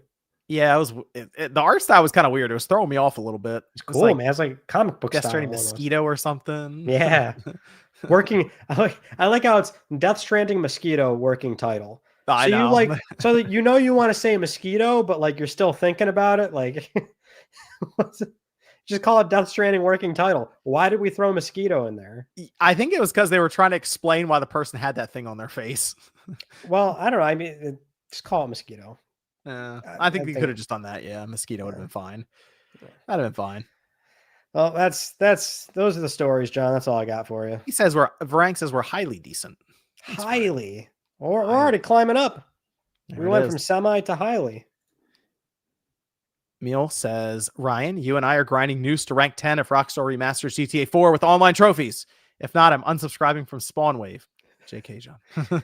Yeah, you lost a subscriber, John, because there ain't no fucking way I'm doing that. That remaster's coming. It's around the corner, right? There you go. They're not doing GTA Online for that. They're not going to It's going to be single player. Red Dead Redemption 2 is going to be getting its update probably in October. I bet you it's in October. The native PS5 version? Yeah, PS5, Xbox Series, then a Switch 2 version. I think they're just going to show up to social media in October randomly one day, just announce it. Just drop it. Basically, they did it with Red Dead. I feel like they do it with that too. Yeah. Victor says, would love a 65-inch LG C7 OLED 240 hertz TV with a display port support, along with HDMI 2.2 or 2.3 support. I would cop that ASAP. I would too. That sounds quite fancy. Victor then says, Shift Up offers all 5 modes of Stellar Blade on PS5 Pro, including the base PS5 graphics modes. Shift Up is goated. Maybe Sony will purchase them as a first-party studio in a couple of years. Well, Shift Up is public now. I would think that's very unlikely to happen. They want to be public. They could buy part of them. Scale up. They could do a minority investment. I could see that, but acquiring them is probably off the table. Varank says, getting Wolverine day one. Got my skills refined for Hades 2, and I will buy that on all platforms. I got Mind's Eye Physical. I got my 40 plat list. There you go. I mentioned. Hey, there it is. Good job. Oh, man. How's your Rebirth playthrough going, Ryan? Shut up. Are you still working through? What are you working through right now? I put the game down. This is, John, this is the busy season for people that do online Is that what's content. about to start up in October? October, is that the 30 days? The issue is I obviously want the time to play the games, but like this is work. All of it's work. So I need uploads to happen during October. So how do I do uploads while playing games? You prepare uploads ahead of time. So I've been doing a lot of that to try to make sure I have time in October. So I've not been playing anything lately. It's all been like video work, basically preparing for October. Yeah, sure. I get that. But then in October, it's going to be a ton of video games being played then. A ton of short video games. I mean, it's still games, different experiences and stuff. Yeah. No, for sure. That, the thing is, it's like since I've been doing these challenges since 2019 now, anytime a game comes out and it's like, oh, this is like 5 to 8 hours. I'm like, oh, well, I can't play that because I might want to just save that because that's a good candidate. So in a weird way, I've only played long games for like 5-something years now. And I only play these like weekend style games for 30 platinums. Ben says, can we get a tease for what comes in October? No, Ben, go away. Mind's Eye. Yeah, I can't even fucking. Of course, it's in there. Like John fucking ruined it. I feel bad because like 2 seconds. Ever since I mentioned that platinum trophy, I swear I've seen people online. Like Gene mentioned getting the platinum trophy. Nate rented Mind's Eye and got the platinum trophy. Colin got the platinum trophy. I'm seeing all these people after I was joking because about they handed out. I got the platinum trophy. It wasn't that hard to do. They handed out. They hand then out I the see platinum. all these people online saying I'm getting the platinum now. It's like, oh, okay. Well, yeah, it's like It was supposed to just be me and like 2 other people ever who got it. Now look at all these people joining the Mind's Eye Club out here. He said it was supposed to be only me. I mean, I didn't think anyone else would really try to get it because everyone just made fun of the game. Yeah, John, you're taking too much credit here. They hand out that platinum. I had to go back and replay 2 missions. They hand it out. I had to go back and replay 2 missions. It's almost like the Telltale games. They pretty much give you those platinums. I did not platinum Concord. No, I did not do that. Not throw myself off a level for hours and hours and hours. 70, I have some class. Thank you. I played Mind's Eye. I can't believe there's no way I would have been sitting in that preview where it was all hands off. You to watch somebody stumble their way through a level to then go, I'm platinuming this game. There's no way that would have been the future timeline for me to think about. Ridiculous, John. A weird world. All right. Well, we do have a PSX go and give it to you. All right. Hit us with it. Hey, PSX go and give it to you. This is the topic of the show here where we go over something nostalgic and old and cool about PlayStation history, maybe teach the kids something they didn't know about PlayStation consoles and things that Sony did. Today, we are talking about Torn for the PlayStation 3. Torn was a Japanese exclusive digital TV tuner and DVR software. Now, I know you're sitting here thinking like, goddamn, 2013 was crazy with that Xbox One reveal, but you got to understand PlayStation did it too in Japan. So it was a DVR tuner. This allowed people to watch live TV on their PlayStation 3s. It connected via USB. It's a little black set-top box. And it even came with a physical PS3 case as well to load up the software. But you could, in Japan, watch live TV on your PlayStation 3. You could record on your PlayStation 3. You could then save that content, transfer it over to a PSP, take your television on the go on your PSP, and you could remote play with your PSP, remotely activate your PlayStation 3, launch Torn, watch live TV on your PSP, or if you save it locally, can transfer it over to your Memory Stick Pro Duo. And there was also a web browser on that too. I guess you could use the web browser and live TV at the same time. But of course, it was only in Japan. So your boy was not able to ever really experience this, but it was really neat. There was a DVR for this, huh? Yeah, DVR. DVR. TV, FIFA, TV, football, TV, Call of Duty. I'm trying to find it online. I see there's like one thing you can get. What is this? It's the digital tuner receiver thing. I'm looking for the DVR though. Interesting. Yeah, I guess there was like a few different versions of it or something like that. I don't know. Again, it's Japan exclusive. Like we never got this. Right. But it was like a thing. It was a thing for sure. Basically so watching live TV. And well, that was like the other thing too. Like Japan definitely had a lot of the stuff. I mean, this harkens back to the PlayStation X, which that too was like a PlayStation 2 DVR, but that was like all in one. I was able to do that. I did a video on that one because it's like it's all in one, as you mentioned, whereas this is relying on this I can't find this DVR on eBay. Now you want one? I kind of do. I mean, but can that boot up on its own, or does that need the PS3 as well? Physically you can like launch the software, but you probably can't see anything. Like it's like nothing would work on it. But like the DVR, is it its own thing, or it needs to plug into the PS3? Well, it's a little set-top box. It's USB to the PS3, but then there's like coax on the back. Okay. So it's like you could look at it and load the software, but like the second you load into it, like you're not going to be able to see and do, I would think, anything. Right. Like it's truly like there's nothing you can do with it here. But it is interesting. It is something cool. Like, so like for the PSX, like when I first got my PSX, like years back, like I booted it up and sure enough, like it had Japanese television on it. Like somebody like recorded a bunch of things and I was so happy they didn't wipe it. So like just off the sheer, like the one eBay listing I chose for my first PSX, and you have to make sure they're working because a lot of PSX are dead because of the hard drives.